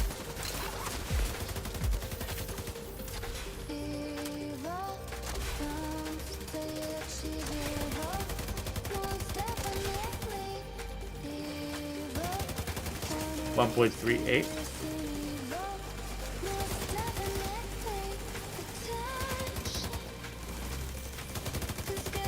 So our 1.581 right there, 1.581, almost 1.582. So our here comes a chugga. Break his chain, and then he drops, right? Break his back. Oh, we can get out overrun though, guys. We gotta back it up. Ah, same thing. Went for that cover and it wouldn't let me jump into it. Fuck. Oh, we kind of stuck here.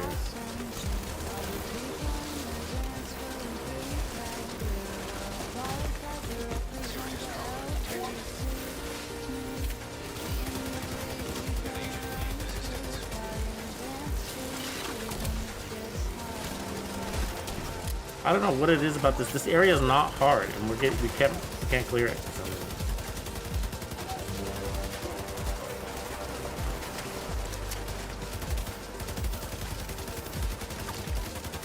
Jesus Christ. Medical assistance needed. Yeah, I like the 1886 better. I like the 1886 better than the Virginian, which is crazy. For the longest time, it was like Virginian. And in the end, it was just like, ooh, the 1886 is better than the Virginian, the non-named version. And that's because one of the best talents to run with it is Headhunter. You know, works really well with Headhunter, like a sniper would. And then, you know, with that, Headhunter's so strong that you don't really need a damage talent or crits. Once Headhunter kicks in, you know. So I found like running preservation ended up being the best way to go.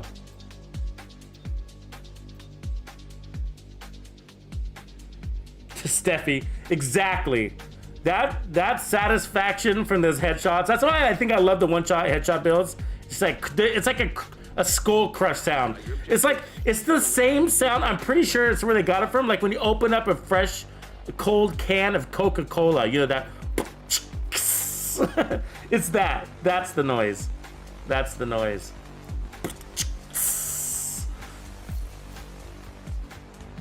So, okay, here's a build. Yeah, I don't know, guys. I don't think we're having luck playing this today. So, for some reason, we just can't clear that part. And, you know, it's about halfway. So, let me go ahead and show you what the build is. So, again, I got Sharpshooter, got the ACR-E, which is the way to go. And we got to make sure it's got an E at the end of it. Got the 8x scope, 20 rounds, crit damage here and there. We got the Coyote's Mask, Pack Instincts. It's going to give you that 25% crit chance, so that's why we're after that. Also, a Buster Team. You can run 4-piece Striker. I did. That gave you more weapon handling. but this doesn't need stacks, so it was just like more instant damage. Now, the pristine example from the multiplicative damage from the extra perfect focus is kind of paid out more on this, but you absolutely don't need it because this thing is crits really, really high, but it's nice to have all that damage. And then we got improvised holster, more crits. Boxes sprayers for that damage to targets out of cover. Contractor's gloves for damage to armor, and a group of this. So it's not build's not really a surprise, just a couple of nuances to it. And then I'm running vigilance. Sharpshooter is the nuance, I would say, with the Coyote's mask and the pristine example with the ACR-E and Ranger. So those are the things that I think that makes this build special. The rest of it, you just so much damage. Again, we saw almost 1.7 million in damage, you know, depending on where your team's working. But you're in a group scenario, you know, I mean, in a solo scenario, you're almost at 1.4. It's like 1.3 million. But in a team scenario, you know, 1.6, 1.7 million seems to be very possible. So, you know, do you need that much damage? Do you want that much damage? Sure, sure. Or no, you know? So, you know what I mean? Totally subjective. It's up to you. And so from here, you can add, I mean, I don't think armor is really going to do you any justice, but like I said, adding a little bit of repairs could be nice. You could go that route, you know. You know, like get rid of this piece, run it like one piece of it doesn't have to be repairs. It could be like a Murakami or Bellstone piece as well, you know.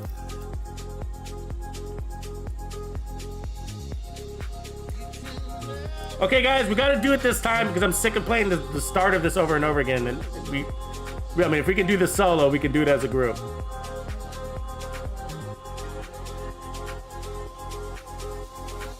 Smoky smoke, Matrix. Because so strained Rangers is amp damage is that 20%. We're getting at least 20% amp damage, so it's gonna be way better than strained. Strained's gonna give us 50%. What is it? Crit chance? Crit damage. I'm sorry, 50% crit damage.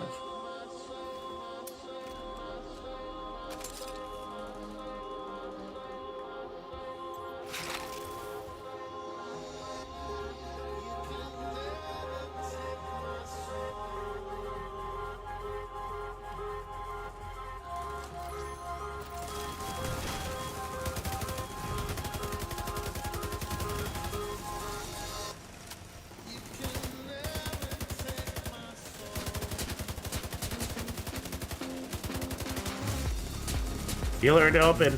Primary target. Gold healer.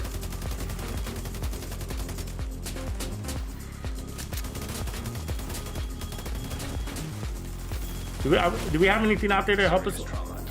Yeah, we don't. An agent needs assistance. So, like in this one, you gotta have pretty strong turrets playing forward, or you're screwed. Vital signs critical. Yeah. I mean, I can't even pop my head out to shoot. Yeah. Agent out of action.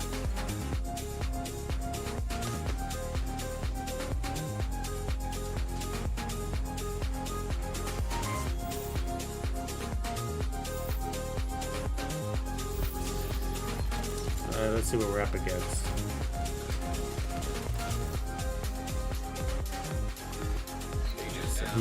Nemesis build, SVD build, and an assault rifle build. Yeah.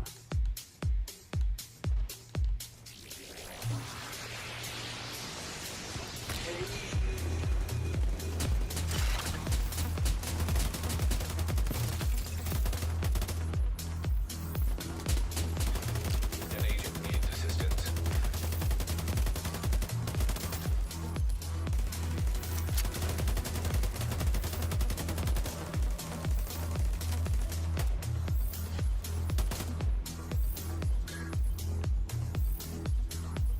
Yeah, the range is insane. But as Tim says, we've leveled the playing field. Ooh, see those grenades after us? Serious trauma. Woo-hoo-hoo-hoo. Yeah, that's the thing. You gotta have decoys out there. So my drone went down. It's not a very strong drone. But without that, you're just gonna have endless waves of drones. They're just gonna keep coming and then keep coming, and then the grenaders come, and then even if you kill the drone ladies, the medics will get them back up. So that's why you have to have the decoys out there.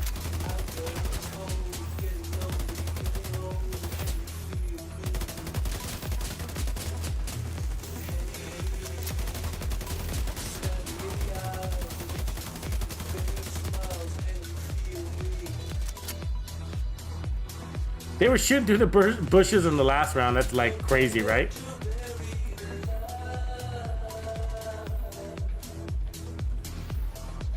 And they were hitting me. And it's just like, wow. So I started like sending those bullets back.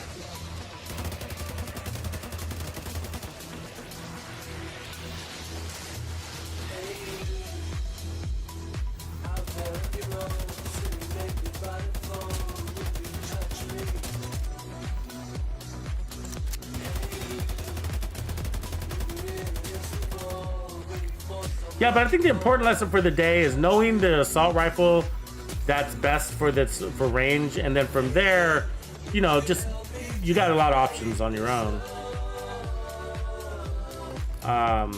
You can take on your own accord.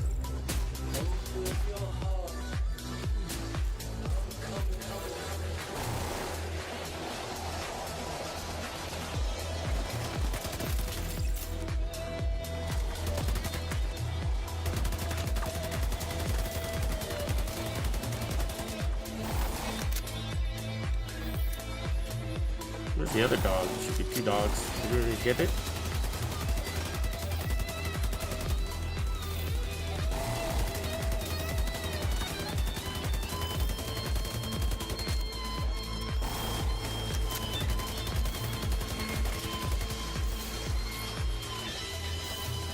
Yeah, a little crowd control, exactly.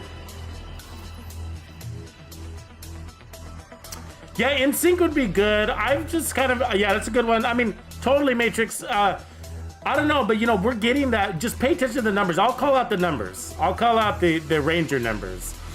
You know, like there's no, if you're ever gonna run Ranger in this game, Legendary is where to run it. You know what I mean? And I'll call out the distances, and then all you gotta do is times it by 2, and that'll tell you how much amplified damage that it's giving you. And you'll be really surprised how deep these guys play. I mean, it's absolutely amazing. But but just on the in-sync thing specifically,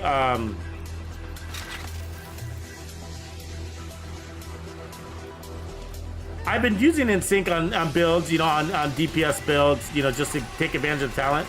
But I find that the talents it's pretty frustrating that the skill dies so easily, and then you're out damage all around. You know what I mean?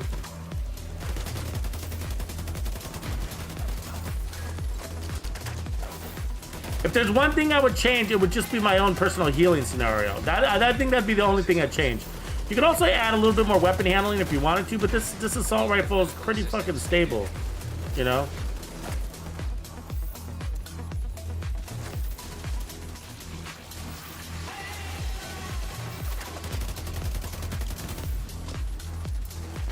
See how my turret's down right now?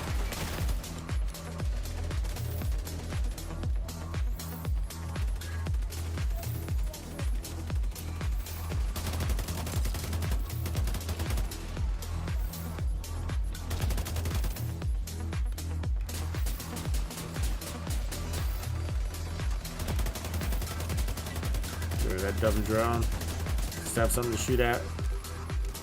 Oh, there's your partner.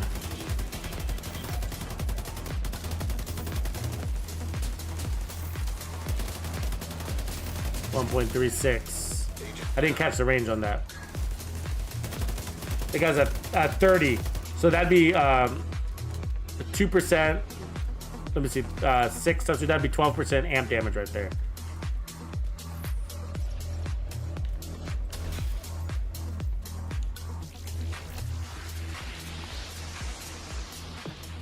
But we were seeing 72, You know, we were seeing some 70s in there. It's pretty crazy.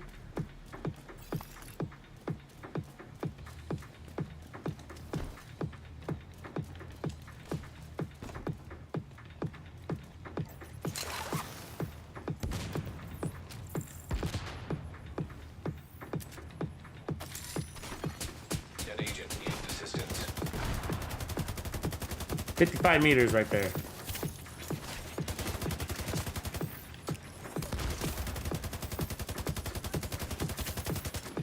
$23,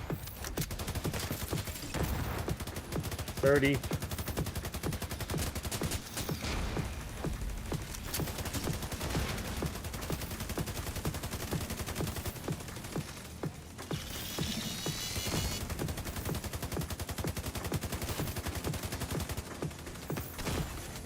Serious trauma detected.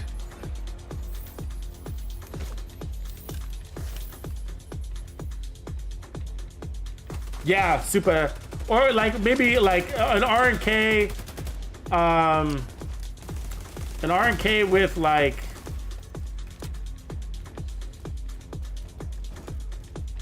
even 20% repair skills, lose a crit mod, you know.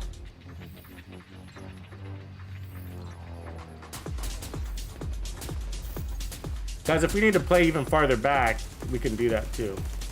This is too close.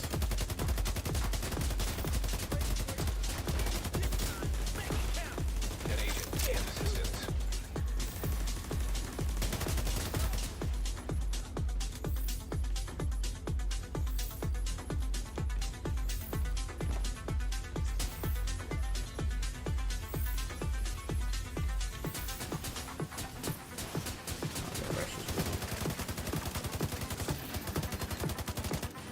Get back because we got some drones. You don't want to group up in a drone scenario, then they'll take 2 of you out at once. Agent down.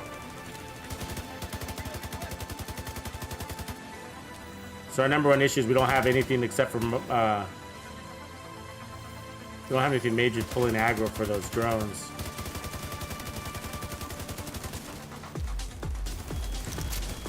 We just keep coming.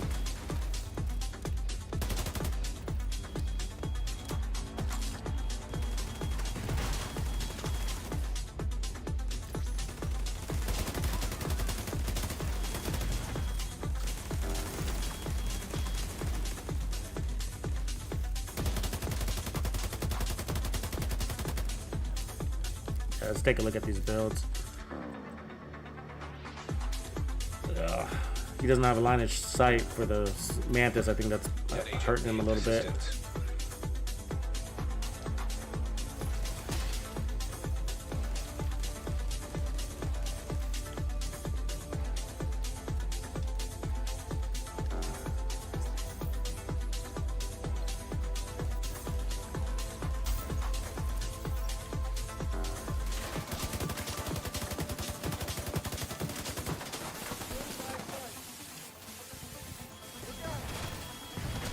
Okay, let me just go ahead and put on a decoy because they're just not cutting it up there.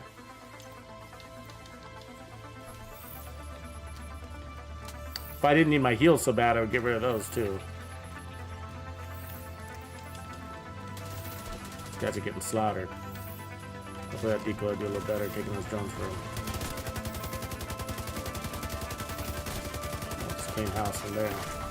Do not go gentle into that good night. Old age, Problem with it is I don't get any skill tiers, so it'll go down and I'm out of skill for 20 seconds. rage against the dying of the light. See? Wise men Their assistance needed. Like right there. And then those drones are gonna keep coming. words had fallen Right. like thing they. Do not go gentle into that good night. Rage against the dying of the light. My drone out there. Serious trauma detected. Did it go or did it not go? Ah, it didn't go? Now I'm down both skills.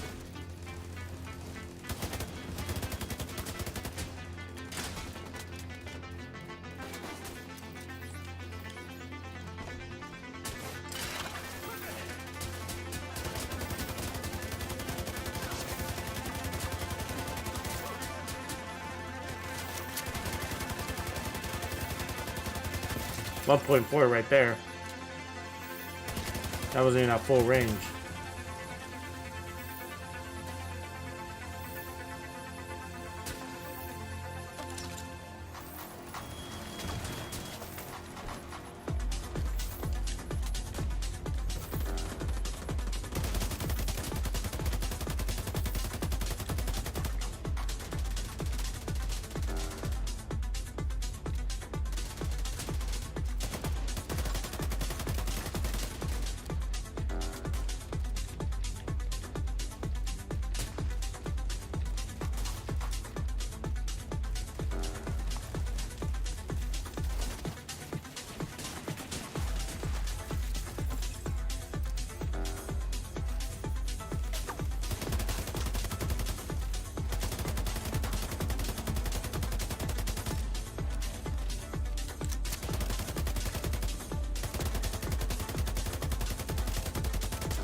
There we go. Gotta muscle it through. Alright, anything good? China Light? Ooh, skill damage, skill haste. That's a nice one. I mean, I don't like to obliterate on it, but.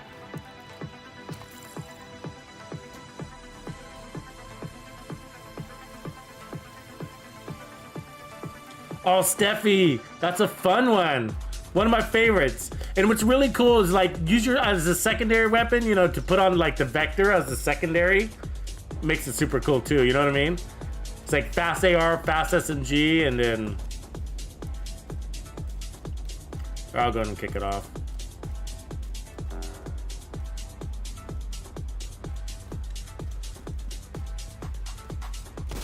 That is a really fun one. It's really fun. Easy to put together too, really easy to farm those pieces.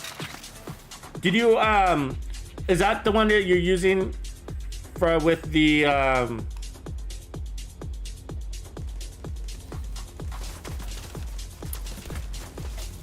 rail splitter?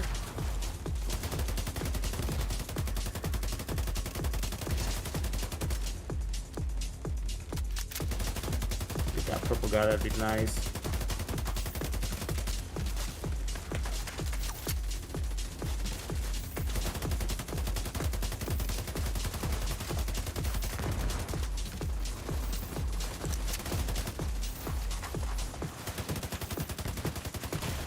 Really? Got my decoy up there. It's bullshit.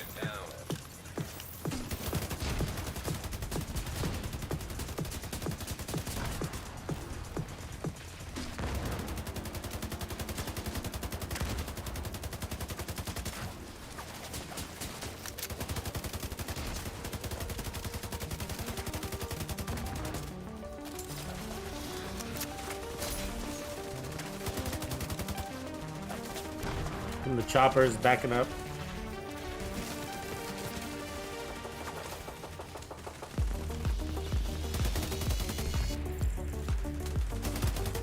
And just hold your ground and just lay down that fire. That's all you gotta do.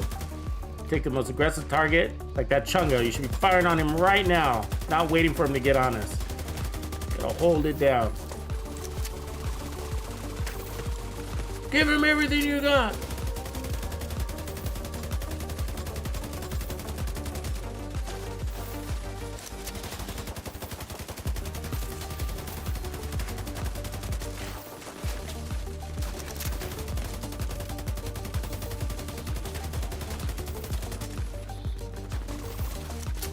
If you see a healer station guy, he's gonna be the priority target, because if they drop those heals, sometimes we end up having to fall back. Healer station guy on the right, yellow. Nice. Chung on the left is priority. Better heal up myself. Hold the ground, we got it. Heal up though. Break those chains. Ah! Pop me. Prime Maestro! What's up, Prime Time? I see that SVG going to work up there. Make sure you heal up. Like you did.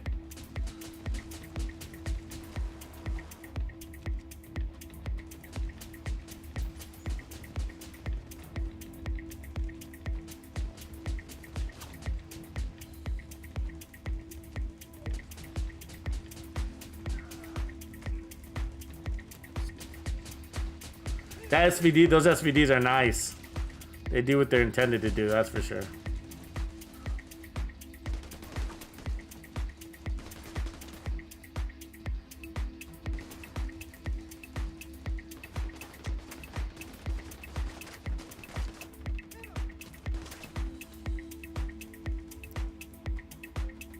Mr. Tangeray, what's going on in the UK?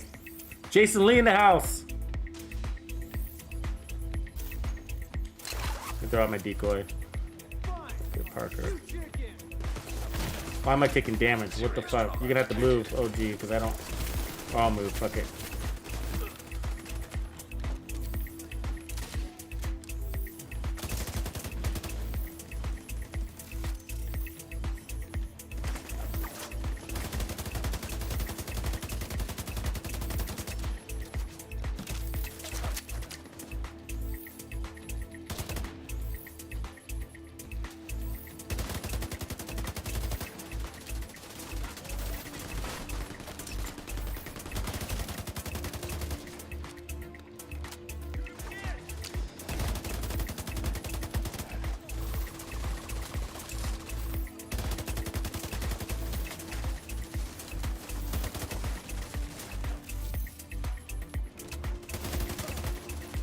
I think the key to like if you want my take on like the key to any legendary mission is, or the top 3 things to beat any legendary mission. It's always the same. One is cover, your choice in cover.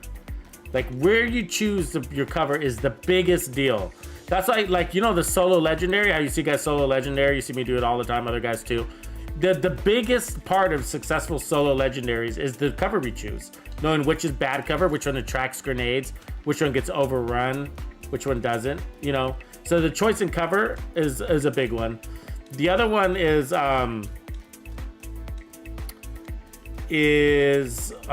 forgot my train of thought there, but choice in cover is a big one.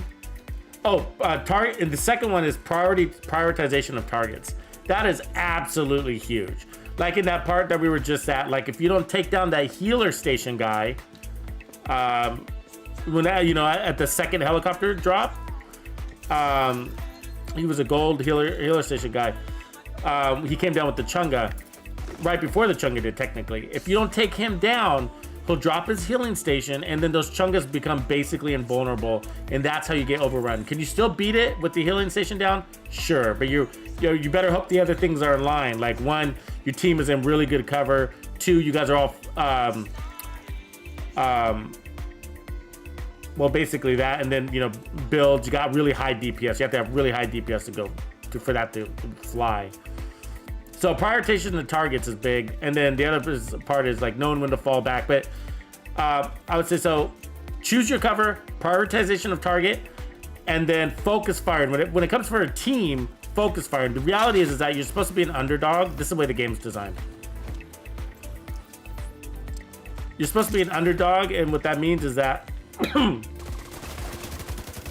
underpowered. You always are going to be, right? Vital signs critical. And so the game has kind of been designed so they you'll be more effective as a unit if you're all. God damn it! As soon as I popped up, Incapacitated. if you're all focusing on the same target at once, you're all four shooting at the Chunga. You're all four shooting at the priority target, whatever it is. So it works out even better if you have somebody calling out the priority targets, of course. But if you don't have to. It's also good if just everybody understands what the prioritization of targets is, right? Medics, drone operators, grenaders, healing station guys, you know, all that kind of stuff. I mean, every wave is going to be different. And so that's your situational awareness there when it comes to having a strong team. And so kind of like you can kind of roll it all up to situational awareness to a certain degree, right? Knowing who's coming, part of situational awareness is like knowing who's going to come out at what wave, right? That's part of situational awareness. Where the spawn doors are. Did you choose cover that's right next to a spawn door? That'll get you killed, right? So that's situational awareness. Knowing that there's an enemy flanking you, that's situational awareness. Knowing when to fall back, that's situational awareness, you know?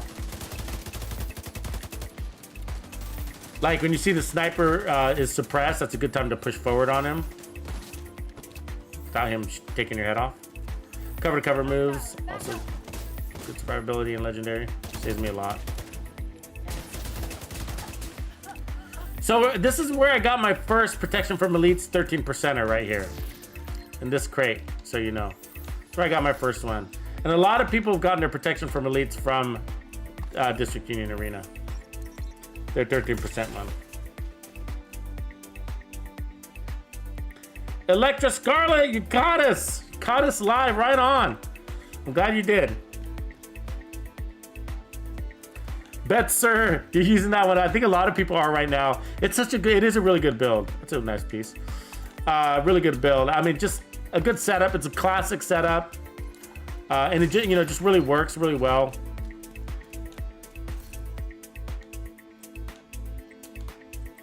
Well, these didn't pop up earlier when I was here, did they?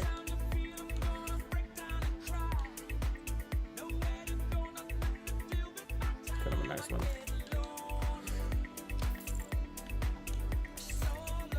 Sorry.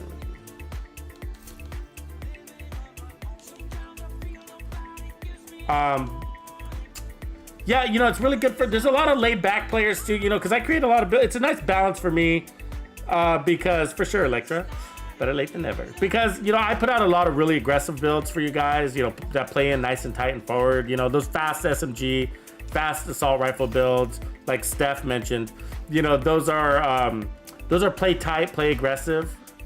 I mean, you don't have to be like really aggressive, but, you know, play forward, play inside 20, 25. So, you know, these SVDs and this Rangers build, I mean, if you're a relaxed player, this one's for you too. If you like the SVD, you'll like this one. So for this, you know, the only requirement is the ACR-E. Everything else, you can mix and match and adjust based on your playstyle. If you want more heals, if you want more whatever. So,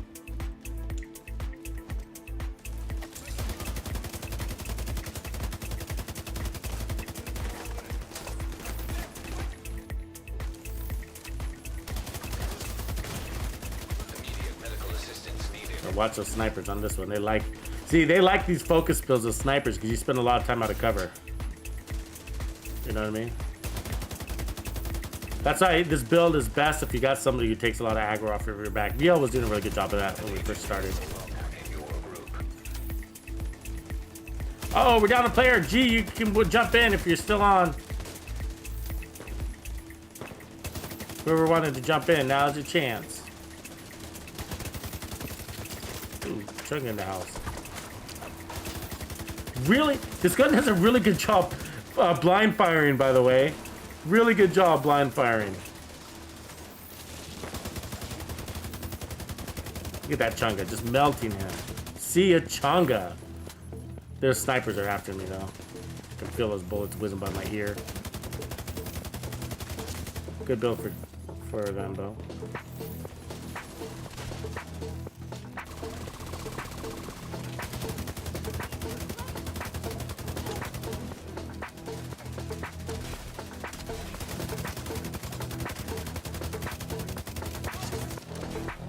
Easy to adjust your aim with this assault rifle too.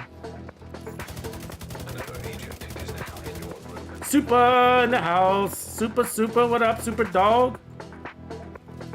Super runs one of the newer Tux clans on the Xbox. Which reminds me, we just opened up a PC clan, another one. And they fill up pretty quickly, so if you want in on the PC clan, now's the time. We tend to fill up in a couple of weeks. No pressure, but just if you want in, it's a good time. I know there were some people that were trying to get in earlier in the year, months ago or whatever, and you know we were kind of all full at that time.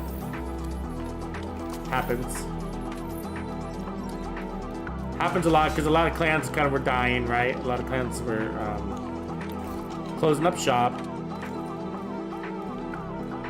But we're here for you if you need us.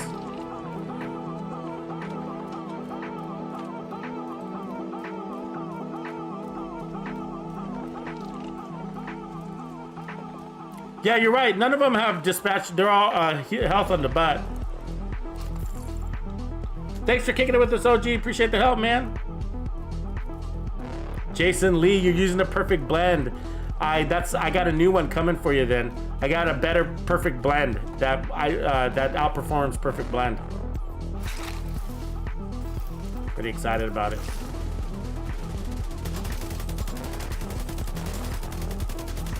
And I love perfect blend, so that's saying something.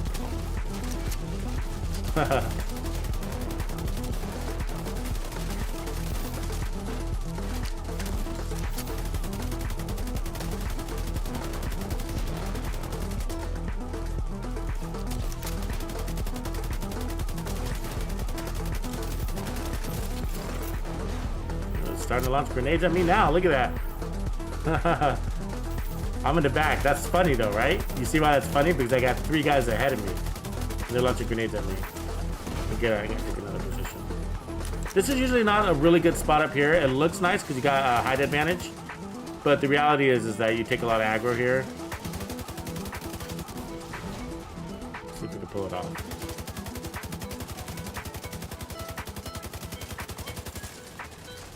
There's a healer on the left, yellow healer on the left.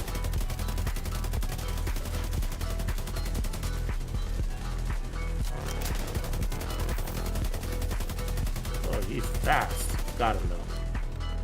It's a good sign. Good sign of the weapon itself, actually, that it can track the target pretty easy as they're in the move. Good handling.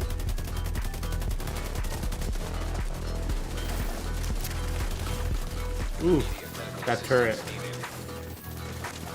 See, the rock is kind of low too, right? So like, even though I have this rock behind it, my back kind of hangs out a little bit. Ah! Yeah. Thought I pulled in fast enough, but I didn't. I'm down now. Agent killed. Agent down.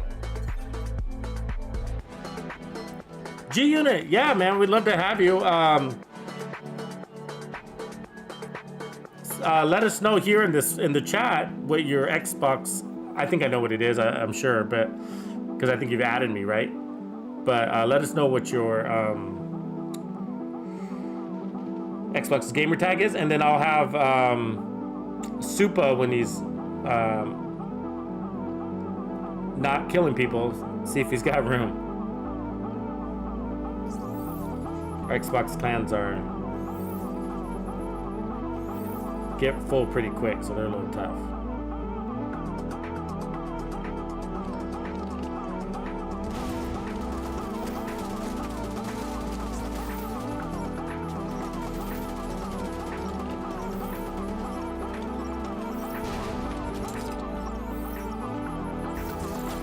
Thanks, bud.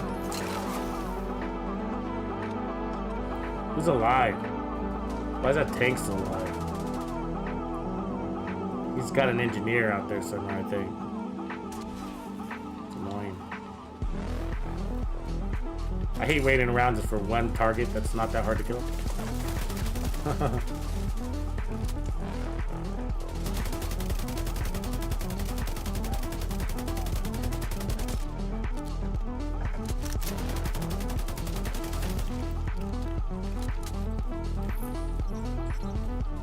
Gotta run back for ammo on this one. Welsh and proud. We support you. There's room. All right, super nice. Super says there's room. So G unit, that's your tag. It's literally 1 unit G unit. The same. Okay. Gamer tag. So Super, if you don't mind adding him after we play, that'd be cool.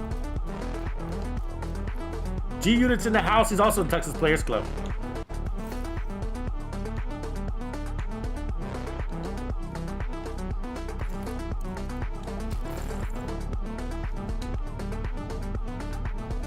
Be glad to have you, bro.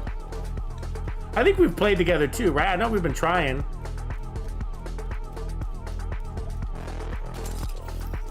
Where's Parker going? Gonna cause trouble? You troublemaker, Parker?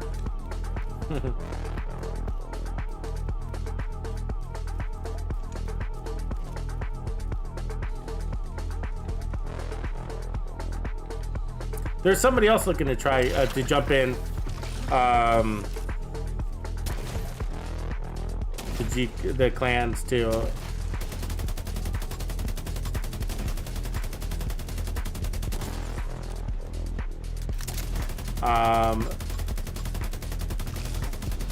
Can't remember if that was early in this chat feed or in my comment section too, but An agent needs assistance.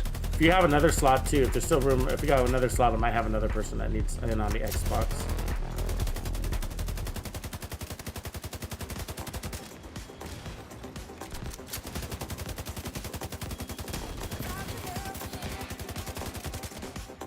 We're terrorizing them at range. That's what we want to do. Ooh, almost had him. See those guys in the back? Normally you can't really touch them. And we're really far back ourselves. Look at that, that's 80 meters.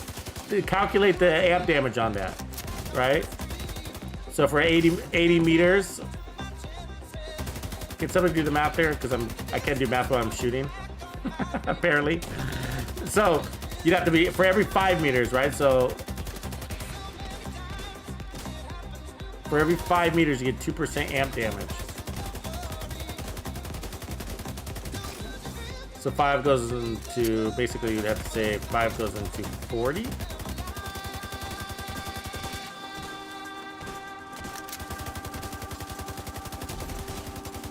$64 meters. See how far out they play? They play deep, man. And we're playing even deeper ourselves because we're playing in the back of the team. And the farther back we play, the stronger we are. So this is a good combo. To a degree, right? Still have damage drop off. But the amp damage makes up for it.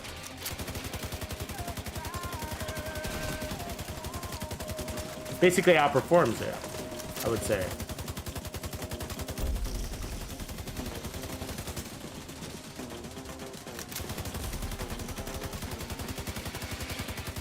The amp damage you gain is gonna, I mean, I'm suspect, right?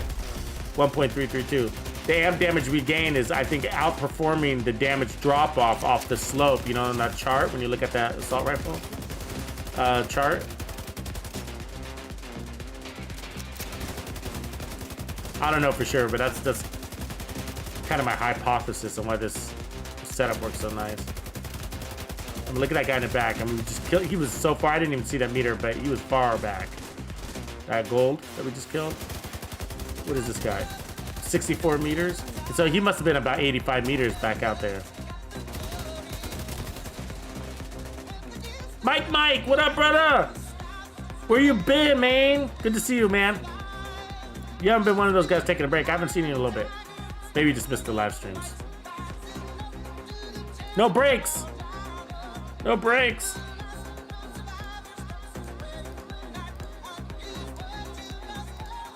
So there were times in there, just doing the quick math on my calculator, there were times, where's that guy at? 70 something, right? So we caught at least 80 meters out of a few of those guys, which means that we were putting out more than 30, our gun was giving us 32% amp damage on those scenarios. 32% amplified damage from the gun talent, you know? Not all the time, but many times, you know? That's 50 right there. So that's 20% amp damage, you know what I mean? So, yeah, Ranger's really good. Ranger's really good. It's a nice little Fender's holster. Especially for Legendary, you know? Do you need it so much for Heroic? I mean, you can. Some of those control points, you can, you know? But yeah, I would use this for capital building. Not all of capital building. Obviously, once you go inside, you kind of... Ooh, that's a nice little sniper. Kind of different situation, but for the lawn and capital in the beginning, even the end, actually, I'd probably use it in the beginning and the end for sure.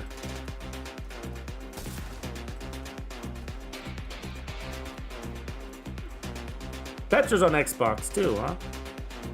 Work. How dare they, Mike? How dare they?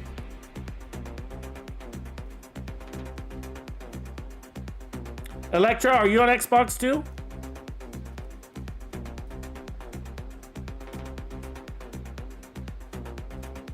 Yeah, I know, Dispatch. I know.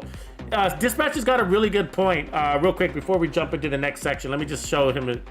Dispatch, really good point. And welcome, brother. Dispatch is one of my boys from my backyard. So it's always nice to have him around. So the optimal range scope is a really nice one to have here as well. You know, I would run this, I would totally recommend this if you're not going to run focus. This would be the scope I would use, just to get a little bit more range out of your rifle. You know, it's just going to kind of come down. You know, I don't know what the right answer is, but would you get more out of that little bit of optimal range than you would otherwise put in crit damage there? I don't know. You know, it'd be really hard to measure that. You'd have to run a mission over and over again and kind of get the averages. Probably have to run it like 6 times, 3 with each scope. But like, you know, but either way, if you like it. I like that scope. If you're not running focus, run that scope. It's got a nice angle, field of view on it, right? Really nice field of view.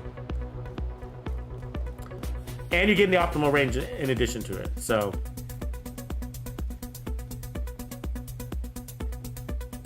Electra's on Xbox, right on, Electra. You guys, by the way, if you're not part of our Discord, you need to be. Good build conversations happening, really good people. If you're not good people, don't come. If you're not one of those. Just kidding. But I'm not. Actually, we really don't like trolls. So if you're one of those kind of trolly kind of people, I don't know. Might not be a good culture for you. Because I just like, you know, I like to keep it pretty positive in there, you know.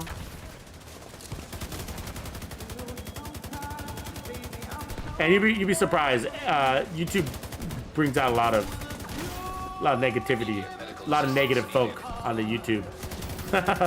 On the YouTube, I don't know why, but I feel like it's like that more than anywhere, right? Like there's more trolls on YouTube than any other platform. I don't know why.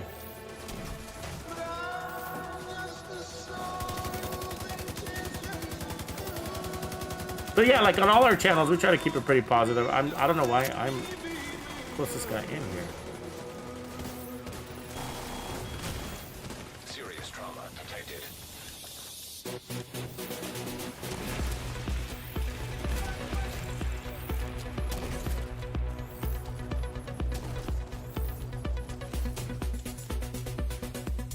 So yeah, he needs to be. This guy would want to play inside 15 right there. Inside 35 right there.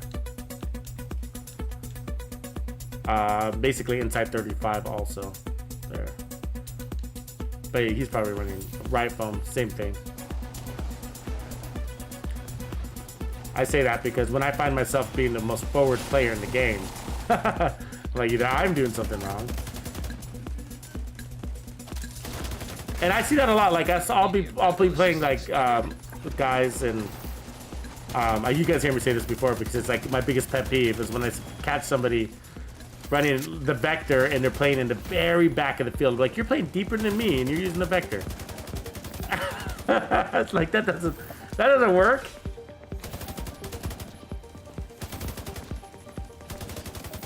Bless your heart. I love the vector too. I mean, if you found a way to turn it into a sniper, let me know.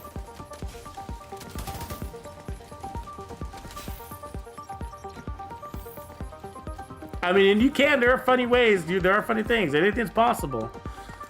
So I give everybody the benefit of the doubt there.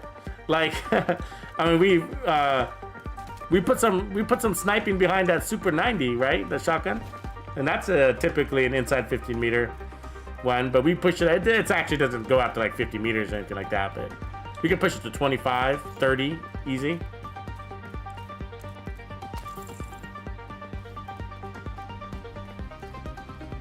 Mike.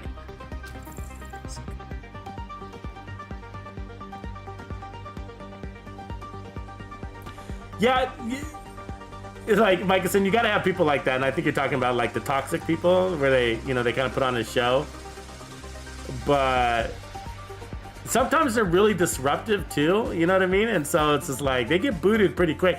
And then what's funny is that they don't like the fact that they get booted because of, you know, they're technically harassing people or whatever they do. Who knows? But, and so they don't like it. And so they end up, what ends up happening is they double down. You know what I mean? So if they get like, let's just say they get aggressive and abusive verbally on Discord or something like that, right? And they start, you know, calling somebody out. Then they get being really negative. Then they get the boot. Then what ends up happening with these personalities? It's always the same. They're very hyper predictable, very predictable. It's like then they'll come on to Discord, they'll come on to YouTube and be like, "Your Discord's crap, man." It's like, oh, you're gonna get booted over here too. Wow. It's like you just can't let it go, can you? And then they'll get booted from YouTube, right? Blocked on YouTube, and then they'll go over to Twitch and say the same thing. It's just like, wow, you just can't let it go. It's those personalities are hilarious. You know what I mean? They have it's usually an ego thing, right? It's just like you just gotta like put your ego away, man. Like you just eventually you're not gonna be able to participate on any of the platforms, and you know we're not gonna miss it. You know. You do it to yourself. Doesn't hurt me, you know? And I usually have nothing to do with it. I don't really know much even about it, but I'll get notes from the moderators. And then when somebody's really toxic, the moderators will keep an eye out for that person on all of the channels when I'm live streaming and stuff like that. Because it's classic. They're very predictable. Trolls are very predictable. Very predictable. They just don't give up. They're always the same. And it's just like, we're not talking about one troll. All of them. They're all very predictable. You know what I mean? It's really funny. They all have the same exact tendencies. That's what I'm saying. It's like the same person. It's the same person, really, right? It's just like they'll get booted from one platform, then they'll go on to the other one, and then they kind of get angrier and angrier, and they just won't let it go. You know?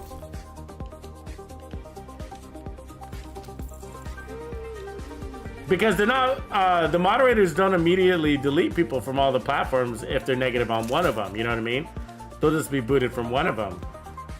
The one that they're toxic on, right? And then, and not until they make a violation on another platform would they be removed. But it's classic. You can predict it. I mean, I almost want to start like a betting pool on it. Like, you know what I mean? We should have like a betting pool that says like, you know, every time somebody is removed for toxic behavior, and then put like, start betting on whether they get themselves kicked out of the other platforms too. I don't know. But either way, I mean, I get it like too, like you can just like let the trolls do whatever they want. The problem is that they are just bad apples. You know, that's kind of a nice headhunter. Heliguard's gonna be kind of interesting, right? Some of these things will be coming interesting with the new gear coming out that's gonna have armor on kill and stuff like that. But I'm not gonna keep that now. But they're bad apples, so they start spoiling the bunch, and what could have happened when you keep that troll, if you allow them to run free, they ruin the experience for other people, and other people might leave because they'll literally be insulted, right? That person will insult somebody like down to their core, and then other people end up leaving the Discord or your YouTube channel or whatever because of that, you know? And so that's why you can't really let them hang around, even if they are funny and predictable and very easy to get irritated.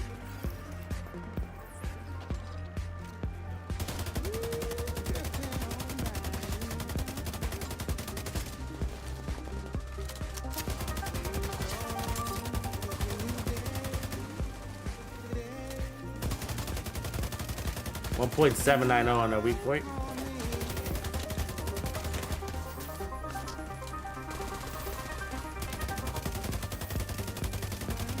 .52 meters on him. Grenade. Oh, I still took that splash damage.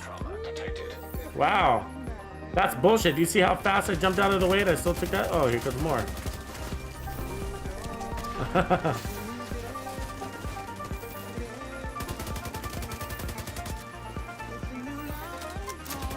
Gotta protect Parker on the left there. she doesn't get overwhelmed. That happens a lot. Like sometimes if you haven't this area, if you have an over concentration on the left versus the right, the left usually gets overwhelmed. So you guys have all seen that before.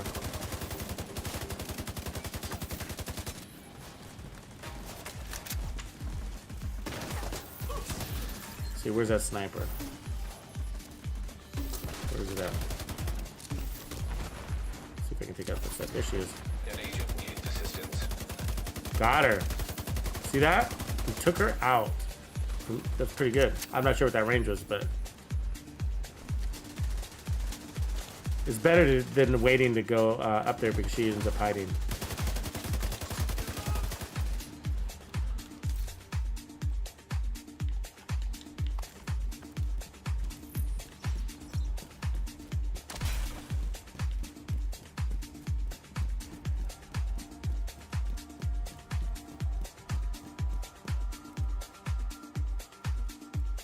Yeah, Mike Rocks, no, you're not wrong.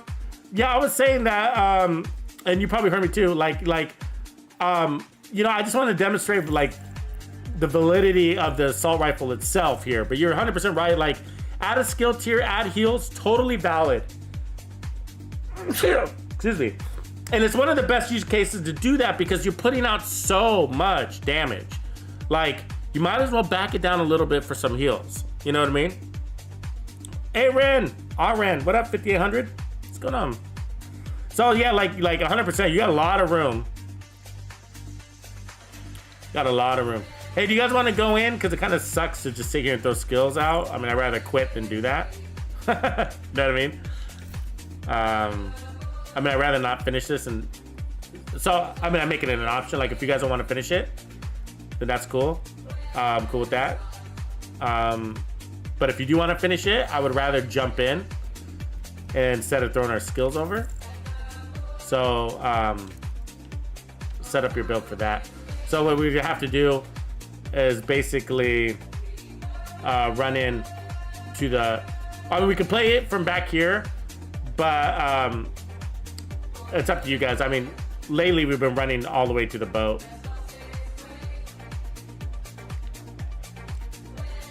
So, at least 2 decoys. I can throw the first one, I guess. Somebody needs to throw the decoy right when we get to the boat ramp. Because there's usually somebody waiting for us back there. Boat it is. Boat it is. So I got a decoy on. So I'll throw the first decoy. But we will need a second decoy right at the boat. And then you can switch your gear to whatever. Jay Wilsey, I haven't seen it yet. No, bro. I will check it out, though. Thanks for sending me a Pimp My Build.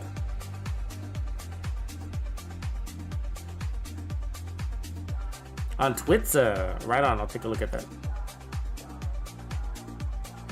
Joseph. Oh, yeah. You're making good use of that build. All right.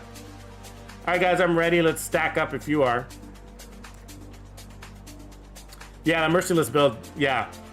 Yeah, I've taken some of the same principles off of the merciless build for this one. You know, like the sharpshooter thing. But we didn't... This one's got such good handling, I didn't have to put on any weapon handling. So... Alright, looks like we're ready. Here we go. I'll get the first decoy out. Gonna flank right.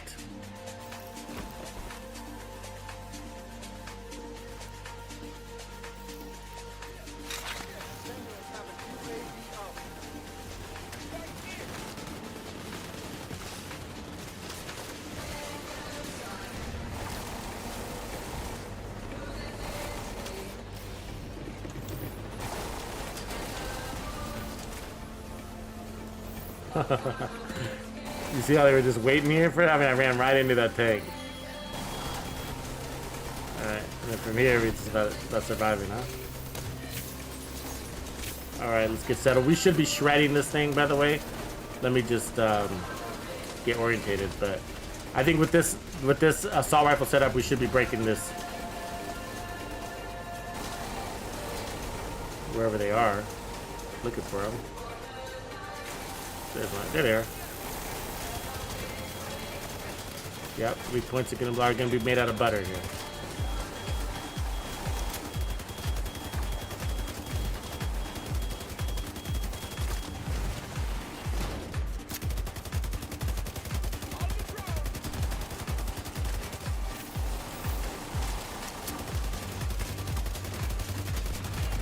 What's nice is that it's such a well-handled beast too, right? Like,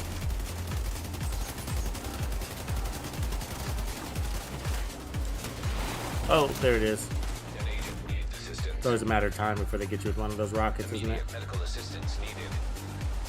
Patrice Augusto. What up, Patrick? Ooh, we're almost all dead. Wow.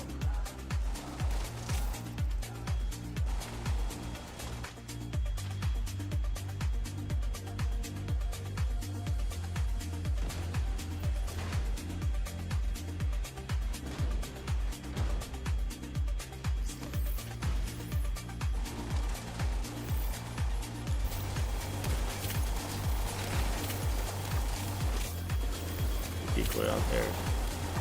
Okay, decoy out. There he is. Is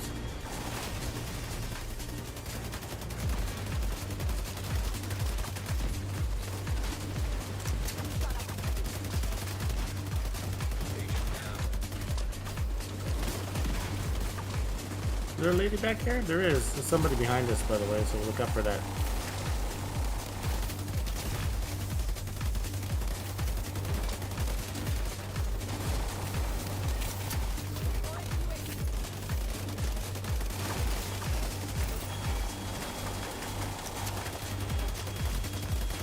Hate that my own drone gets in the way here, huh?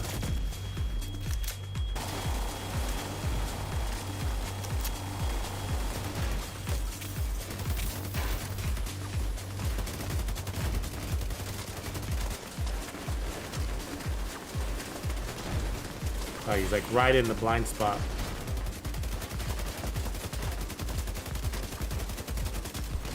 There's one down.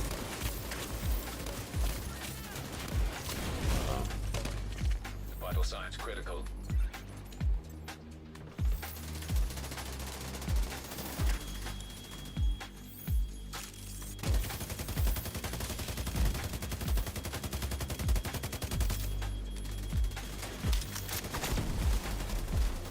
An agent needs assistance.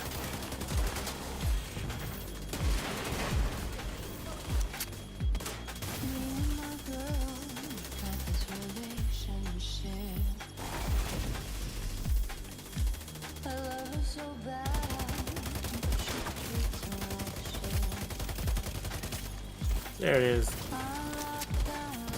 Alright, we got a couple of chungas coming. You know what's cool is like we didn't have to whip out a rifle once. So I thought so I packed the rifle around because I was afraid that we were gonna run out of ammo. But that's where I think the damage matters, you know what I mean? Because if you put out enough damage, you don't have as much ammo issues, right?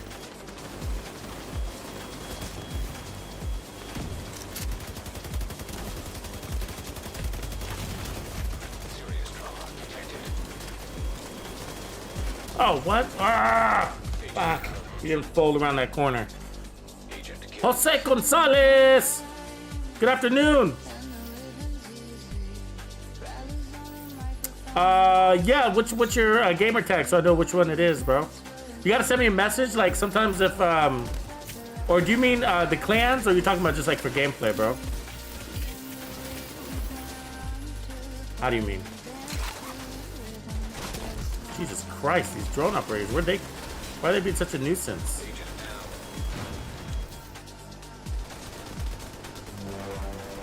I don't get it. What's happening right now? I don't understand. I don't know what's happening. Like, why are these drone operators being such a nuisance? I don't get it.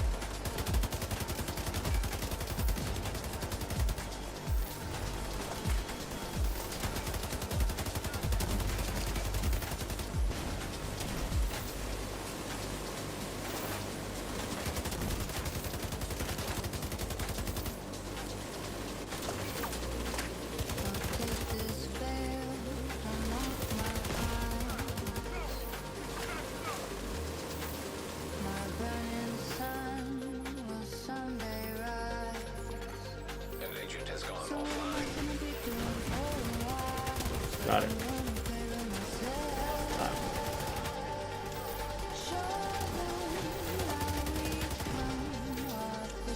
Always wants to get up there on that turret, huh? Always want to get up there. They're just gonna keep killing them up there.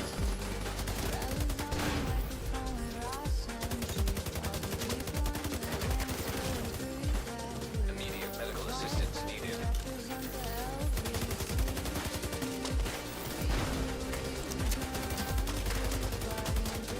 Ah! God, a tank's got me pinned down.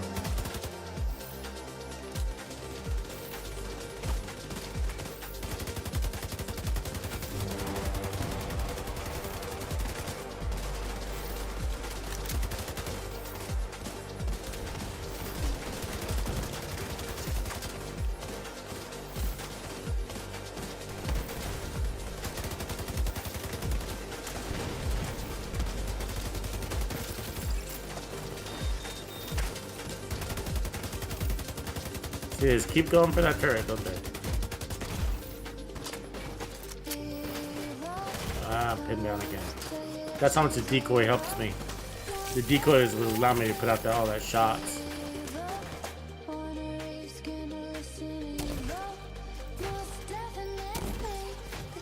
Gameplay? Okay, Jose. I'll check it out. You sent me a message too, just to be sure. Because the problem is like people say add me as friends, but if I'm not right there in the moment, not playing the game, you know, but like with my menu open, then I'll miss that person. I'm like, somebody just added me as a friend, and then I'll be like, but who was it?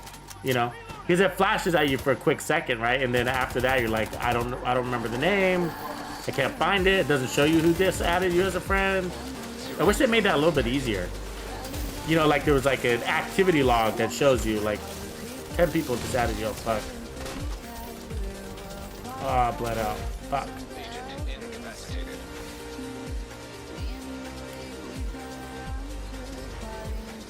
But yeah, no problem. I'll see if. An agent needs assistance.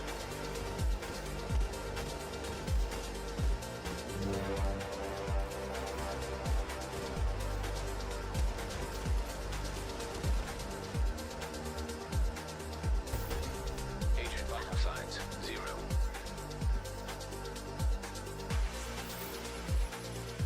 Oh, they must not have any DPS out there. Better give him a little hand.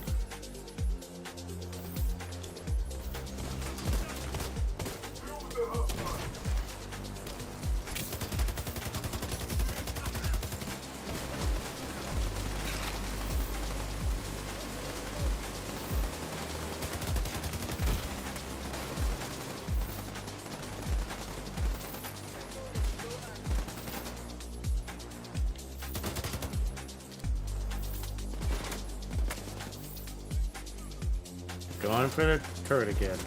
Just constantly going for that turret. That's all they do. One track minded fools. Sniping me with a shotgun.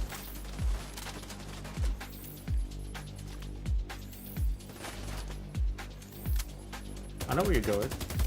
Jesus. Immediate medical assistance needed.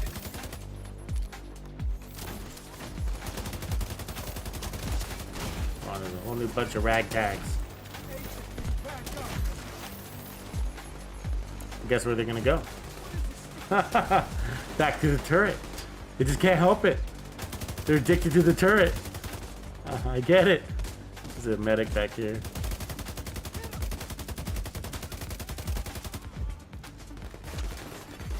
System curtailed. We get close to running out of ammo now. System back online. Now we're out of ammo. First time in the game though. It's pretty good. Those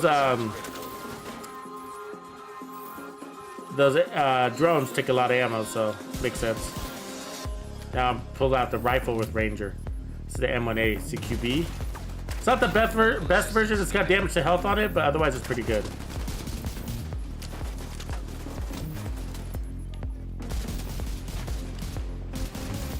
I'm running with Lucky Shot too, by the way. That way I don't have to reload as much. Agent is back online.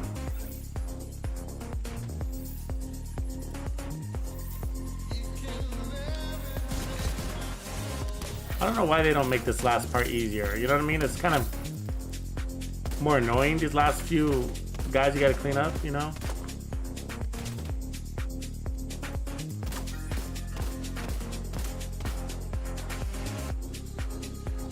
Come on.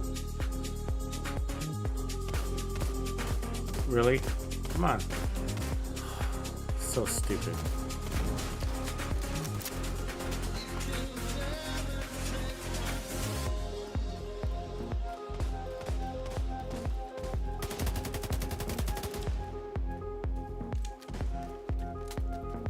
Pussy.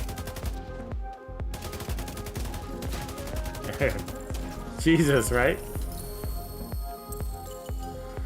All right, let's see what kind of damage we put out. Now we had a couple of false starts, so you know that's gonna unfortunately dictate our adjusted numbers, but we'll see. So 183 kills, accuracy at 28%. That's I guess we were better of the group. That's playing down range, so that makes sense. Expand.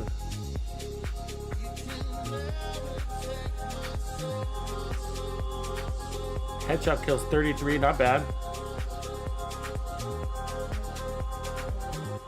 We lost a guy, so you know, unfortunately, we don't have his stats. But look at the damage number we put out. I mean, I think that says a lot, right? Everything else aside, 183 kills. Put that aside. Look at one point. Look at the damage number. You know, that's something, right?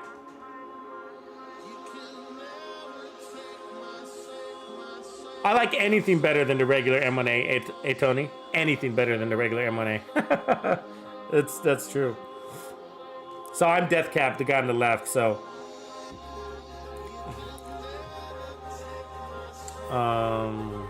that 183, but it does damage numbers are really high, and I think that's what you want to see on a build like this. You know, kills are up to you, right? Kills.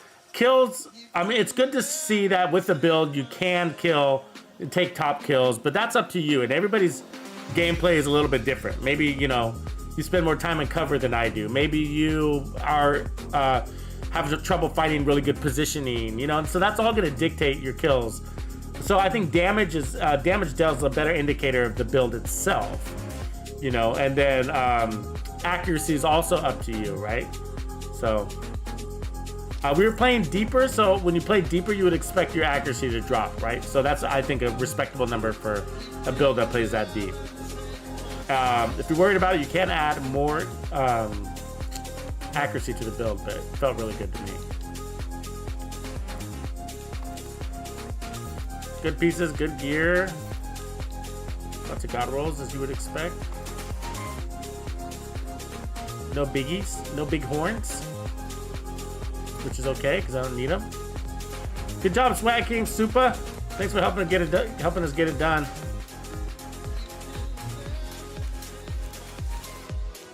A shout out to the boys. I gotta delete this stuff. I just have to delete. Cool. So let me give you guys the bird's eye view.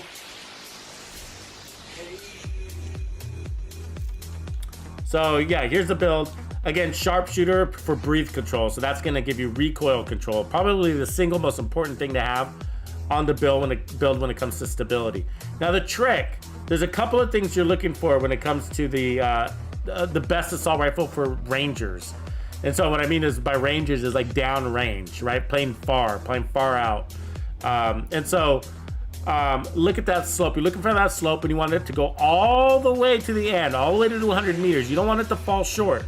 As you can see, there was plenty of times they were playing at 80 meters and beyond. So, I mean, you could make a case to pull it down to 80 meters. You can, you know, and if you can, I think you can now that I think about it. But the Socom is a little bit too short. That falls a little short for me.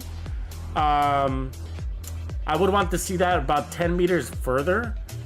But you know, you can make a case, you know, say like the law of averages on most, but what I don't like about these is that they absolutely drop off. There's just no damage beyond that certain point, you know? But there's a couple other ones like the G36, you know, you could probably make a case for that. There was a couple other ones that were kind of a little closer. But anyways, more importantly than the damage drop off, you want it to see it as far out as possible. You want that nice smooth slope, okay? But what's most important about it is that it's got the handling on it is good from the get-go. And by that way, you don't have to roll a bunch of handling on your build in order to track a very tiny target on your screen, you know. And so if the gun's got horrible recoil and horrible accuracy to get go, you end up having to compensate for that, and then you're gonna pull from damage, and then you're gonna have less options and when it comes to your survivability. And that's why this came down to being the best assault rifle for long range. You have to add no accuracy and no stability. All we have is that recoil control from breathe control from sharpshooter, and you might be satisfied not running that. Give it a try. It's up to you. Anyways, from there we put crit damage everywhere. So make sure when you do choose your ACR, it's got the E at the end of it. The one with the E's got better stability. So the Ranger, I think, is the way to go. It's I like the fact that it gives you your range on your enemies, and that does tell you how effective you are at shooting enemies at that range. So I think that's good to know. But also, we saw it giving us 32% amplified damage in certain situations. So that's a big deal. That's a lot of amp damage. That's like running versatile. It's like intimidate, you know, not all the time, but many times, you know. So, and then everything in between. So I mean, at the very least, you're probably averaging like 20% amp damage. I bet you that's the average. They probably play at about 50 meters on average. So yeah. So anyways, do you have to use ACR-E? No. Is it the best for the long range? Yes. So, but do you need to use the best? No. So if you want to use the MK16, excuse me, and drop down and just play for the average and say, I'm just not going to reach that far, then totally cool. You know, it's up to you. But the G36 is second. It's just the accuracy is way, way, way less than the ACR-E. Look at the accuracy difference. And you can feel it from the get-go. And you don't want RPMs. You want low RPMs on when you're playing down range. It's easier to track your targets. Okay, otherwise, what's critical is the Coyote's mask, because that's giving you the 25% crit chance that you need, so you don't have to spread that around, that crit chance around your build. Otherwise, we're running focus. We're running perfect focus. It turns out that the multiplicative damage from perfect focus is better than if you were to run non-perfect focus on like a Fenris or a Cheska piece. So, but you don't have to run this way. Again, you got a lot of room. When you're running solo, you're going to crit at 1.3 million. When you're running a group, gosh, I'm not sure how high we saw it, 1.7, 1.8 million. Can't remember now, but really high. You know, definitely 1.6, 1.7 million in that range. And I can't remember if we saw it higher. But yeah, so these are the three critical pieces that make this build, or these four things. These four things, I would say, make this build. Everything outside of that is up to you. You know what I mean? If you want to run, well, I would say that the Coyote's mask is better than Sawyer's knee pads because then you're not pinned down. But that also makes up for a lot of crit chance. But you know, you can run armor, you can run repair skills, protection from elites, whatever you want. You could also run. No, I like it with vigilance because you are playing back. But you could run composure. I mean, you saw the damage we dealt. You know what I mean? So. Case in point. So crit chance, so you just add 25% to that. So as you can see, we're basically at 58%, 59% crit chance. And then 190% crit damage, 105% headshot damage, 8% armor damage, and 20% health damage. So and then of course we got the damage to targets out of cover on both our gun and the knee patch, which is 18%, which is not a little thing, right? So there's 10% there, plus the 8% there. So that's adding a lot, you know? So lots to play with. But if you're playing in a squad, you know, you might as well go all red, add a couple of repair skills if you want to. But if you got a healer on the team, then you don't need to, you know. So blah, blah, blah. You know the routine. You know what to do from here. So anyways, I hope you guys enjoyed it. Appreciate this. Appreciate you guys holding on as we got to finish that legendary. Took a little work, but we got it done. Anyways, I'll catch you guys on the other side. Peace out. Tuxedo out.